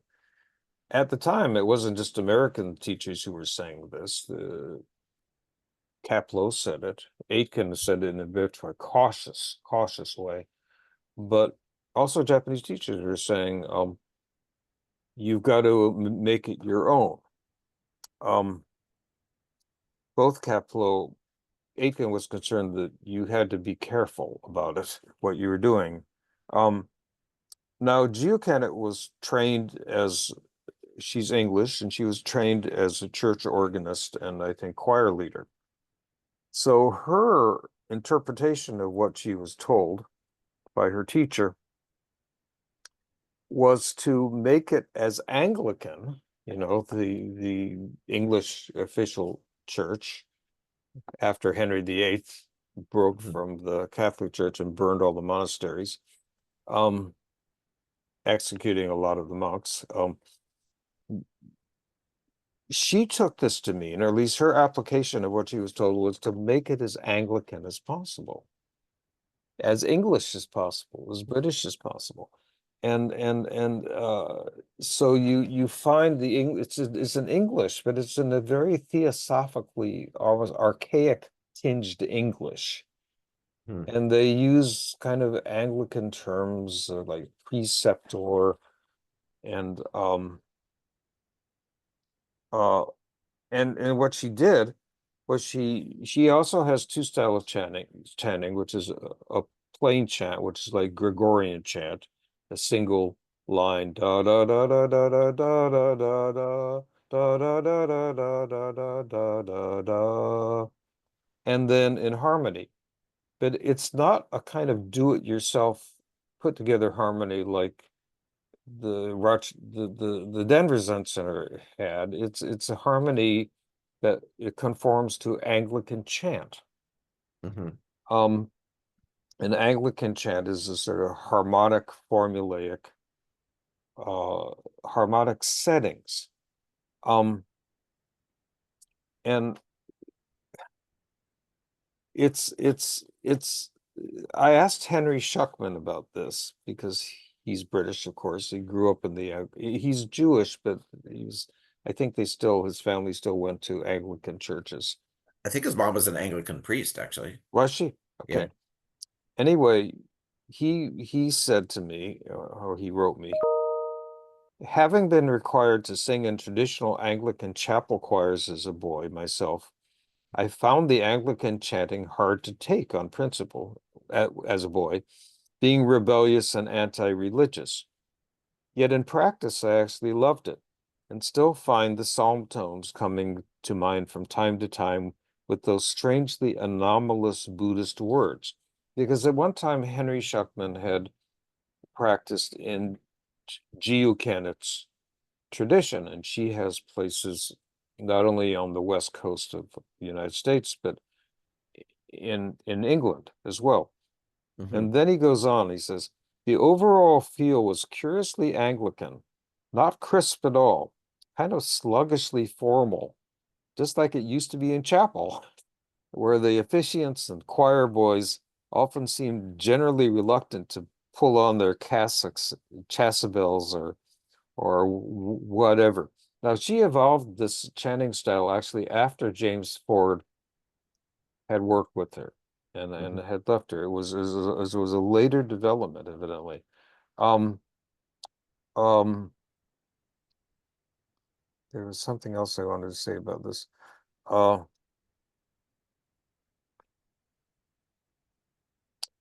So this was a very different kind of fusion than Pacific Zen Institute's fusion, and this is sort of the last recording I've got, or at least I intended to play. And this is again the beginning of the Heart Sutra. So here goes. Scripture of great wisdom.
You notice it's the same musical setting of about 4-5 measures.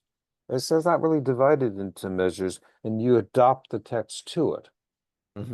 It's interesting to me that they don't say form is emptiness. They say form is pure. Instead of emptiness, they say pure. Hmm. That's form is pure. That's interesting. Yeah.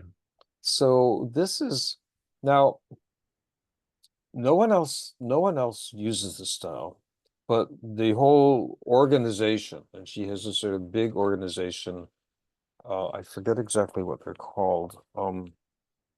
Let's see. Uh,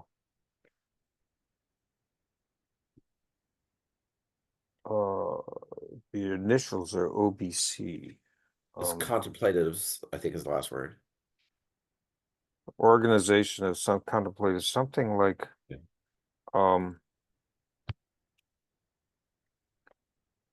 I've got the acronym, but I don't have the. Anyway, in her organization, she died a long time ago, but the organization is still, I mean, it continues. They have a lot of centers, last I heard, in both in England and America, and they are creating new chants in this style and new translations. I don't know of any Zen organization outside of OBC that does this, but they all do it. And It's Order of Buddhist Contemplatives. that's it. Order of Buddhist Contemplatives. Contemplatives. Okay. Yeah. And she's doing, in a sense, the same thing that the Pacific Zen Institute does, but in an entirely different way. Mhm. It's conforming, it's putting the Zen chanting style into this pre-existing mode, pre-existing with a long history, actually, Mhm. and changing the language and the musical settings and everything. And that's her way of westernizing Zen, at least as far as the chanting goes. But she's not westernizing it. She's Anglicanizing it. It's a very English. Right. Um, Well, that was her background. it's her background, but she made a very conscious decision to do this. It's Mhm. not, I mean, with the other examples, especially the earlier ones, you could kind of take that chanting style and move it from America to England to Canada. Mhm. It's not particularly a sort of carbon copy or an adaptation of a pre-existing developed style. Mhm. So these are all, and by the way, the chanting is not just chanting. Chanting falls under the larger category of ritual. There's a lot of ritual in Zen. It's not just chanting. Right. It's also Right. the bows, the Synchronization and the drum. cer Oh, the yeah. ceremonies with the Yeah. sutra books. Yeah. Um, and there's a ritual element in every religion, and there's certainly strong ritual elements in Buddhism, and there's strong ritual elements in Zen Buddhism. Now, some Americans, partly because of their sort of rebellious Protestant attitude, want as little ritual as possible. Mhm. But you'll find that ritual is a necessary kind of glue, and the chanting is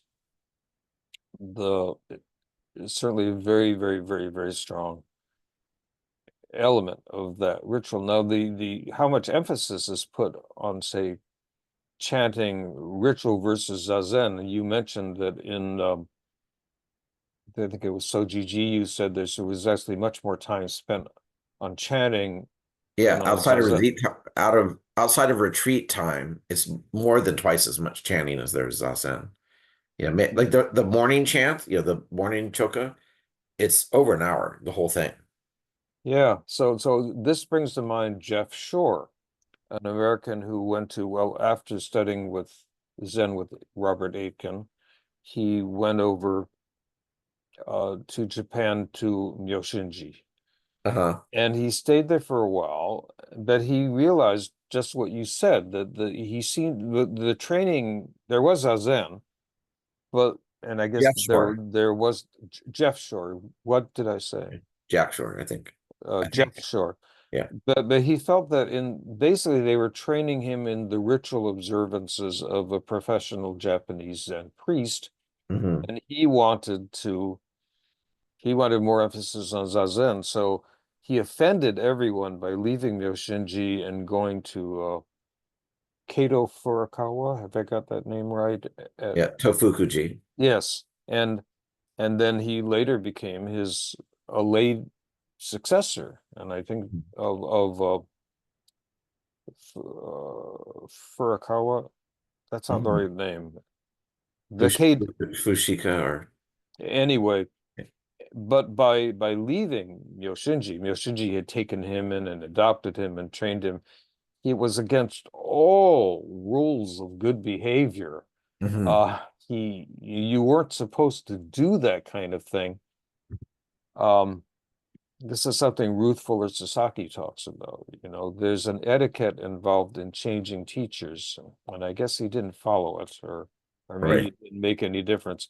But because he felt that at, at, at, at Tofukuji, did I pronounce that right? Tofukuji. Okay, Tofukuji, Tofukuji. And it's Kato Fukushima. yeah, Kato Fukushima. There Yeah. was much more emphasis on Zazen and on the koan study Mhm. than there was at Yoshinji. Uh, You but you know what? this ties into the question of the role of ritual in Zen and at different Zen establishments. Right. And, and this, and just add a little bit of context to that, and I think a lot of people do know this, but in Japan, at any given time, so there's two types of temples, well, really three, but for our purposes, two types of temples in Japan. There's what we could call the parish temples, right? And, Mhm. and those exist, in basically neighborhoods or villages or whatever.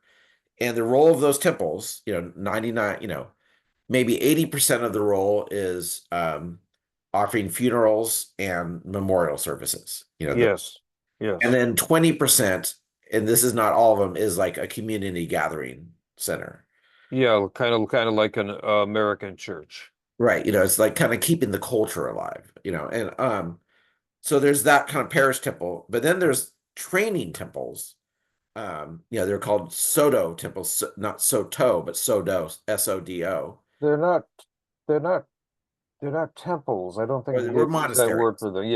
Yeah. I mean, but G technically means temple. But anyway, but so they're training monasteries, and there, and it depends on how much college you've done, but you have to spend 6 months, as a priest, you have to spend 6 months to like 4 years, um, living there as a monk, and and I would say, from my understanding, like 95% of the monks at those training monasteries, doing of what we would consider traditional Zen training, they're there not because they have a spiritual aspiration necessarily, but because it's the family business. Like they're going to inherit the family temple, the family parish temple, and in order to get that kind of priest certification, they have to spend time at the training monastery. So anyway, Yeah. and so that's the background. And I mean, it sounds like I'm maybe being judgmental a little bit, but I mean, some of the most incredible priests of our time, such as Shoto Harada, um, Roshi, and Shinru Suzuki, and Maizumi. I mean, they all were sons of temple priests that went in due to you know, essentially familiar obligation, but had a genuine spiritual aspiration. So it's not like every temple priest doesn't have spiritual temperate spiritual ambitions, but a lot of them don't, and so they're really there to learn to be priests and get their priest certifications, and so that's kind of like the historical sociological context of it. Right. Now, if I could add to that, um,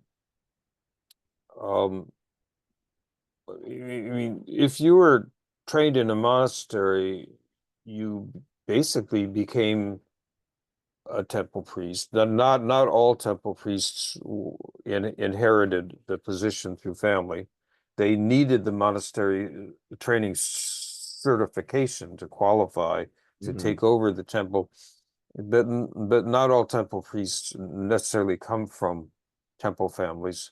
No, And I would say most, certainly, though, in modern times. and certainly there were a lot of children of temple families did not go into the family business. They went, Yeah, like they what's his did name? something else. Katagiri Roshi was not a temple son, but he went in out of spiritual and spiritual you know um motivation, and and became a priest. So there definitely are exceptions. Yeah. No, on a few other points I was going to sort of add to that was what your motivation is in going to a monastery. Well, and of course, your motivation can change, Hmm. but if you enter strongly motivated, uh, certainly it's a great help. And to get through the severe training at a monastery, if you weren't strongly motivated to begin with, just to get through it, you're going to have to develop some strong motivation. Hmm. It's but there's another aspect, which is that temples are closing at a great rate in Japan, and temple priesthood was sort of the job route for people who had trained in a Zen monastery. Most of them became temple priests. And now with the temple system breaking down and fewer and fewer people seeking Buddhist memorial services, this also affects the recruitment at monasteries, which is way, way down, and a lot of Zen monasteries have closed. Hmm. And so when people like Yasutani Roshi or Yamada Koan Roshi and others, I think, would told Kapleau, for instance, I want you to bring Zen to America because it's on its last legs here. Hmm. That seemed like an exaggeration at the time, but I'm not so sure it seems like an exaggeration now. Yeah. So that traditional system is falling apart. And Hmm. and then this leads to a kind of what's going to happen to it there in Japan. I mean, though, for one thing, in Japan, the population is falling because people are just not having kids. Right. And not not just Zen temples and monasteries. It's an endemic, worsening problem. But with its Zen coming here, there's this question of what happens to it here. And this is something Dosho Port and Mado Moore Roshis have been especially concerned with, is that are we Zen is and I think especially with the San Francisco Zen Center has been cited, is the West becoming Zenized, or is Zen becoming so westernized it's losing any sense of what it was about? Hmm. And this is becoming a big thing, something that Dosho Port writes a great deal about.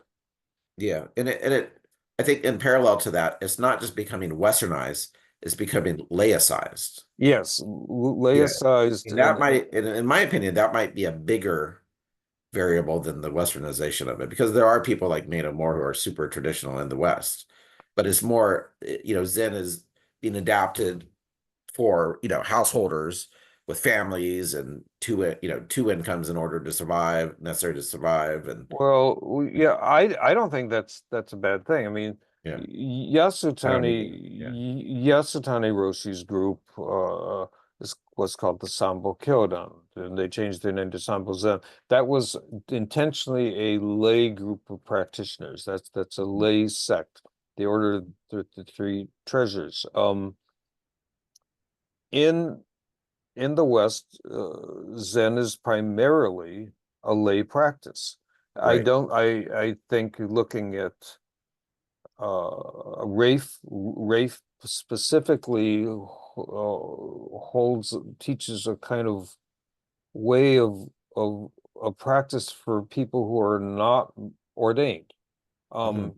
He is a lay teacher. So does Dosho Port with his Divine of Obstacles. So most Zen centers are lay centers. I think that's not the and in Japan there were lay groups as well.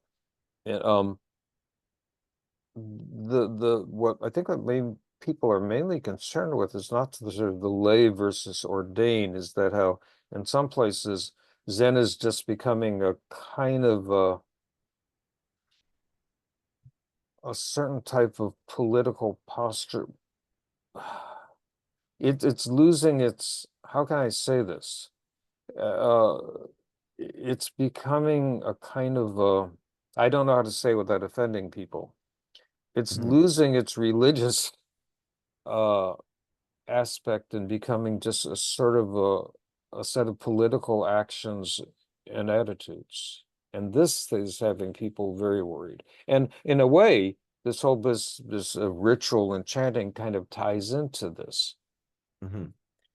Yeah, I mean, And for that matter, what will become, the more you are Zoom dependent, the less feasible any kind of ritual or chanting is. absolutely, yeah.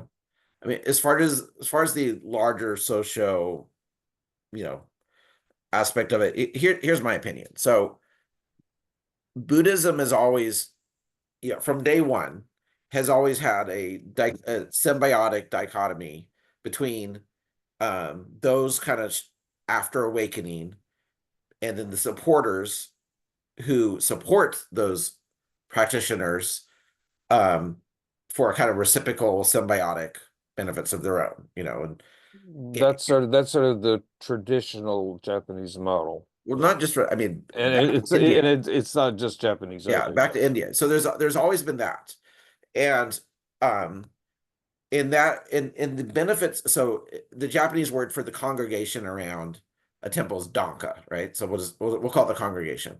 So the congregation, the lay congregation around a practice center, there's always been non-hardcore practitioners who get some benefit of being part of that ecosystem.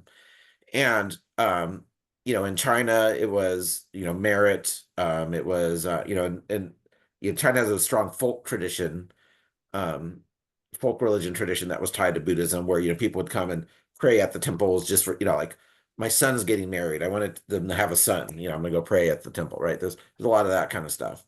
In Japan, based on like Kazan um and his direct disciples, they got heavily into the funeral business, an ordination business, the posthumous posthumous ordination ceremony business. And so the social role that's played in Japan by Zen is, just being basically funeral directors in a lot of ways. Well, anyway, so in America, since, as we talked about, there's not really a strong belief in merit and so forth. And, Right. I think what's kind of fleshed out is the congregation, the non-hardcore practitioner congregation around centers are people that are coming to look for comfort, right? And I'm not saying this in any way as a value judgment like some people do. Like, they come looking for community, they come looking for stress reduction, they come looking for just a sense of connection to something spiritual, right? They're not looking to like tear down the whole structure of the self. They're looking to make that self more comfortable, right? Well, it Yeah. becomes more, it takes on more of the traditional functions of a church. Church and probably therapist to some degree. And and I don't think that's necessarily a bad thing, right? Because that's what the hardcore practitioners, that's the social benefit that they It's a, provide to it's the also, yeah, it's also not entirely true. I don't think you could say that Rafe Martin's students, or for that matter, James Ford students necessarily come for that. They're kind of only come for comfort and things like that. I mean, these yeah, are hard, great many of right. them, but very hardcore practitioners who've been practicing very seriously for a long time. Yeah, and I so I'm not saying like each center has both groups, but I'm just saying as a larger matrix, there are both groups. And I think kind of this koan traditions have less of this, more like I think more of the soda groups have more of this. Mm-hmm. And and again, this is in no way a value judgment. I actually think it's a healthy and important part of the ecosystem. And what I found is some people come directly, they read it, Three Pillars of Zen or you know, Zen Mind, Beginner's Mind, and they're like, I want to get awakened, right? And they'll typically, I think, find the teachers and centers that are more focused on that. Where some people, like, I'm interested in Buddhism, or something, and they come and like, I like this place, and frankly, a lot of people have a misconception of what awakening is anyway. So maybe they think they're in there for awakening, but they're really looking there for comfort. And I just, I've visited many, many, many Zen places, and I've talked to a lot of Zen practitioners over the years.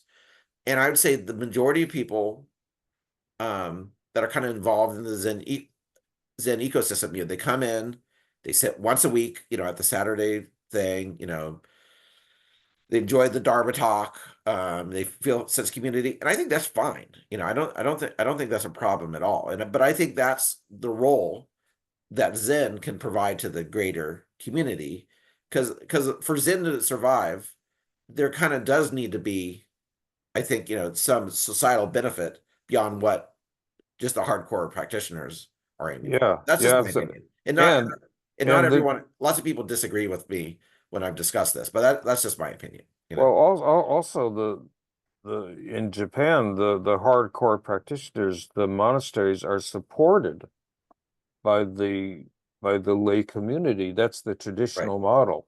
right. And the temple system is part of that. Hmm. And the temple priests have to get certification, although the period of time has become less and less and less over the years from Hmm. a Zen monastery. But it's very important that these very intense kind of no-nonsense Zen training places continue to exist, or else Right. the whole thing melts down. And part of the challenge here in North America and in Europe has always been how to maintain or somehow to keep up that hardcore, very serious tradition in what is basically a lay practice these days. Yeah. And mostly that, there are, so I think there's two versions of the hardcore. I think, Well, let me just, I said basically lay practice, not entirely. The lineages in which I have trained are basically lay lineages. The whole Sambo Zen is a lay, right, again, is a Japanese, started their lay tradition. But of course, a lot of centers and a lot of monasteries, there's the difference between ordained and lay is still a very live thing. right. So I shouldn't be too influenced by Yeah, the history of my own training. right. And I think, I think in America, there's kind of two categories of kind of hardcore practice. One is, I would say, like kind of what you're talking about, like Rafe's group or Mountain Cloud down in New Mexico, where it's primarily lay people who have a very serious practice, but they're still, it's Yeah. residential, right? And then there's Well, I mean, mostly resident not residential. residential usually means that you're living at the monastery. That's not what they That's, are. no, that's what I mean. Yeah, I mean, I think a few people live there at Mountain Cloud, but for the most part, the people who participate with Mountain Cloud are householders living Yeah. normal, middle class American lives that have a pretty serious practice. They go to sessions, they meet frequently with their teachers, so forth. And then there's another category, I think, which is more residential practice, and you'll find that like with Mato Moore's group up in Wisconsin, Yeah. yeah, Zen Mountain Center in New York, and then San Francisco Zen Center with their three practice centers, like Tassajara, which is their mountain monastery down in the Ventana wilderness. I mean, if you look at the schedule of their two winter practice periods, or fall and then a winter practice period. I mean, it's a very hardcore schedule. I mean, they're up at 3:45, they're sitting 6 times a day outside of Yeah. sesshin. It's a real practice. I mean, but and so anyway, so I think the world kind of supports both kind of models. I mean, and there's benefits of both. Obviously, if you're residential, you can literally find more time to sit and you get more one-on-one with your teacher. Whereas I think a benefit of kind of the more lay householder practice is you get a constant daily test of where your practice is, right? Like, every single day there's, stuff going on with my kids, with work, and it's like I Yeah. constantly get a real-time feedback of where my practice is. That having lived in a monastic environment for a year at Sonoma Mountain Zen Center, it's you can get very deep samadhi, but you're also cocooned a little bit from, there's interpersonal relationships, but it's problems, but it's a little bit different. Yeah, and the introduction of Zoom has added another. I mean, we had to go to Zoom. I mean, it's good that Yeah, we had it yeah. during COVID, but that has introduced such things as Zoom Doxon, Zoom Mhm. Session. Right. The sessions I've done with Rafe have all been on Zoom. Mhm. Um, it's something I would have. There are people who resist that. Certainly, Mado Moore is one of them. He's But coming around. Did you know that? really. Yeah, he we've talked about this. I think he's expanded his horizons to some degree as he's practiced it. But one thing I heard him say in a talk is at one point he's like, no, no, I guess they call it dokusan there. I'm not sure, but he said no No, I know dokusan it, they call it they use the Rinzai term sanzen. Zen. They Okay. also use doxon, but they're Yeah. sort of Well, interchangeable. so what he does now is if you have a pre-existing in-person relationship with him and you're pretty deep in your practice, he'll now do Sanzen with over Zoom with some of his students. That's a major shift for him. Yes. And also even Harada Roshi was doing Sanzen with some of his senior students in Southern California and Europe and stuff. So I mean he's as traditional as you get in some ways. Yeah, and what was I thinking of? Yeah, it's become far more adaptable than anyone thought it would be at first. Yeah. I mean, it just at first, we're in lockdown. It's this or nothing, Right. Uh, but now it's becoming a useful tool. And of course, um, Dosho Ports Vine of Obstacles is a very extreme example because the community will physically get together maybe once or twice a year for sesshin. But Mhm. other than that, it's entirely online. Yeah. And my koan teacher, we we met for years before meeting in person. And I was always curious how that was going to go. And the first time we met, it felt no different than our Zoom encounters. We'd had probably hundreds prior to that. And yeah, it was completely in person felt exactly the same to me as meeting on Zoom. There was no different at all. Which surprised me. I thought But I do think that the old that is true that as many teachers have said that it's best if you have a solid foundation or history with the teacher in person, then it's easier to work on Zoom after that than certainly if you preferable. don't. Yeah. Yeah. I mean, And which is just what you were talking about. and another thing I would say is one thing that Zoom cannot um, totally replicate is the sense of communal sitting, right? There's something about a bunch of humans in a room, especially in a retreat, sitting together that I think is irreplaceable. I've done many online retreats and they're great and I'm glad they exist. But there's another gear that I think is hit with an online, and part of it is just the embodied, the kind of bring this back to what we're talking about, is just the embodied experience of doing service together and the bowing and the chanting and everything. There's like an embodied like meet space Like, I don't Yeah. know how to explain it. It's the energy that only exists in that context, I found. Well, yeah. And we've been talking about chanting and adaptations of chanting as a subset of ritual. And chanting is basically an in-person group practice. Hmm. Yeah, you can do a kind of chanting online, but it's just you doing it yourself at a screen. You can't hear the other people. Um, I think there are problems with synchronization in Zoom. Things are Right. not precisely synchronized.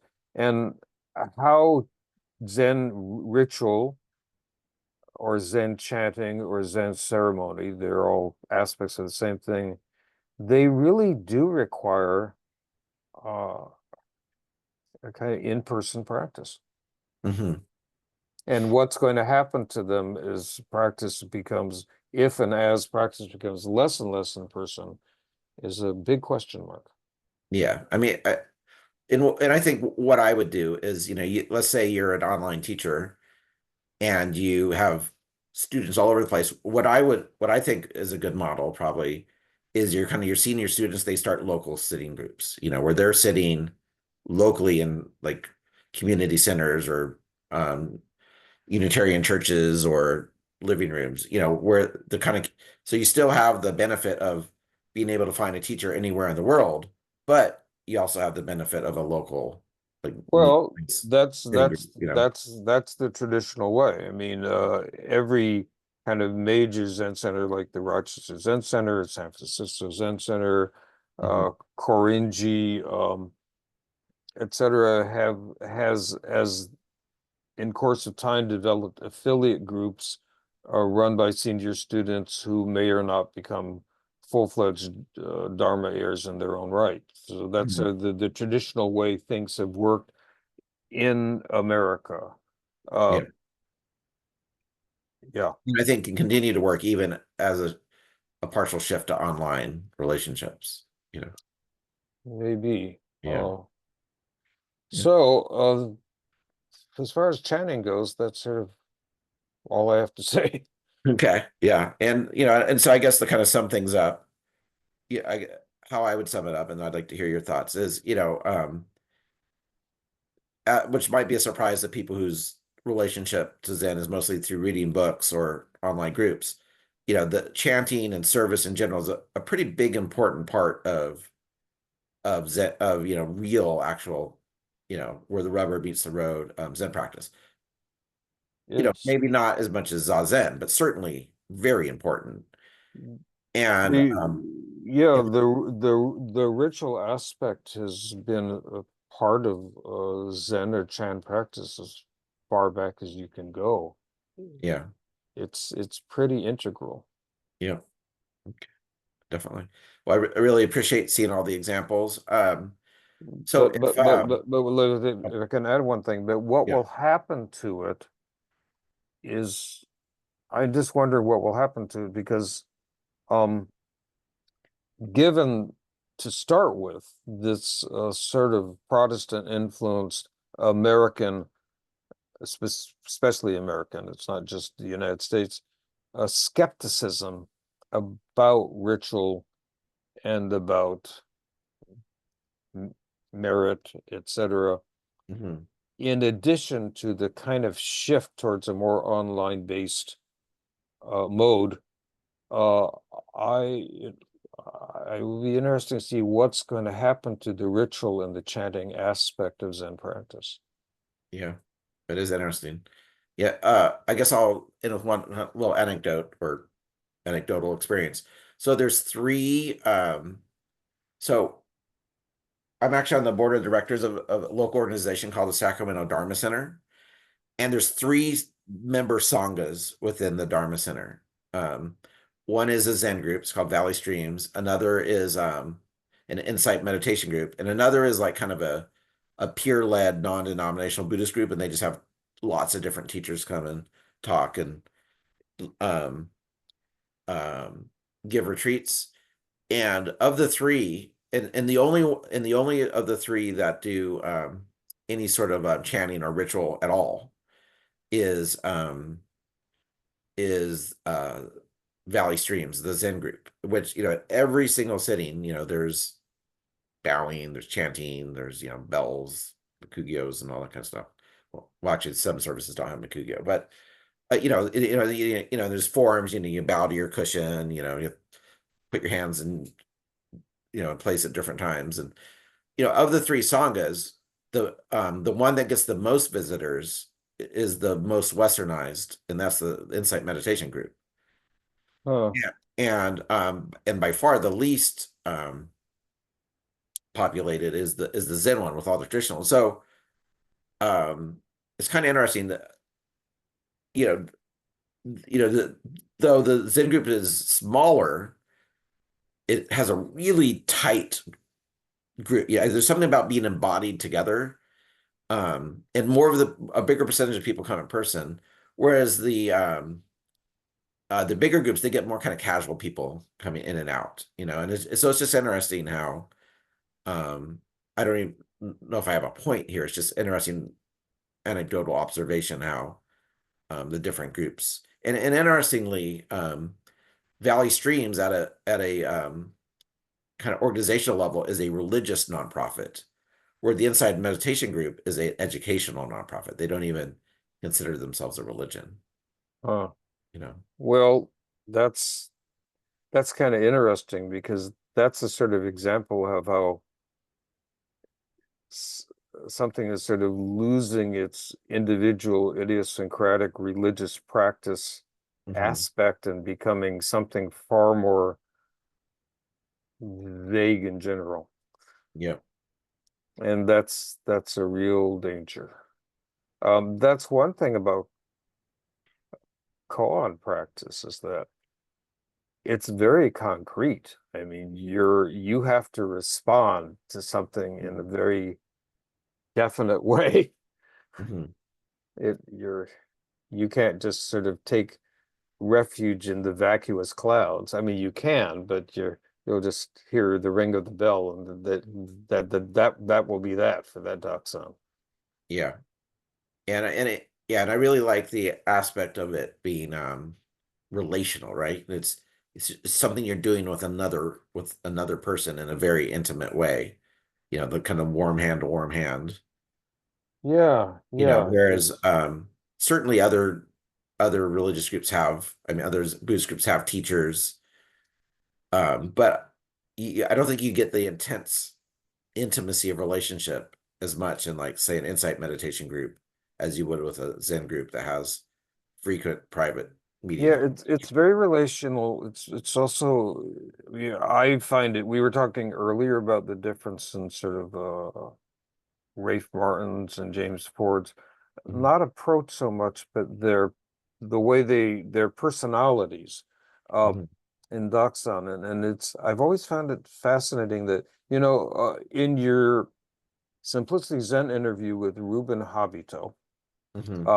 you asked him, actually, it's very interesting, because you asked this question to him and to Valerie Forstman and to apprentice, a Samvakyodan apprentice teacher. I forget her name. In Florida. Yeah, and you sort of asked what the difference are in their approaches and personalities. And two of them, Valerie Forstman and this other person, said compassion. They're the embodiment of compassion. I was thinking, well, that doesn't really answer the question.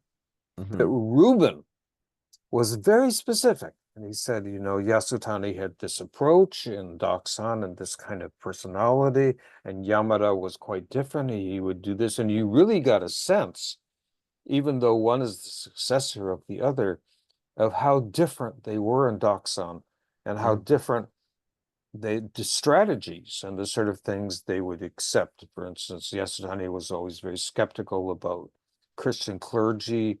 Yamada was not. So I've always been, ever since I got into Zen, I've been sort of fascinated by the fact that people who are even in the same Dharma line and have the same Dharma emphases, they will be very different. And it's not just in terms of personality, but it's in terms of their approaches too.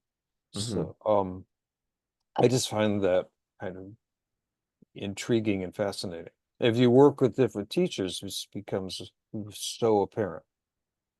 Yep, definitely. So to wrap things up, if someone wanted to get in touch with you, is Facebook the best way, or email, or what's Well, Facebook's a good way. okay? Um, I'm on the faculty of the University of North Texas. So if you go to their site and go to the College of Music faculty or Division of Music History, Theory, and Ethnomusicology, you can get my UNT, University of North Texas email from them, or so they're both good ways. Okay, great. Well, thank you so much. As Hey, always, I really enjoy chatting with you. likewise. Let's talk a little bit after the recording. Sounds good. All Good. right. Okay. All right. Bye. Bye.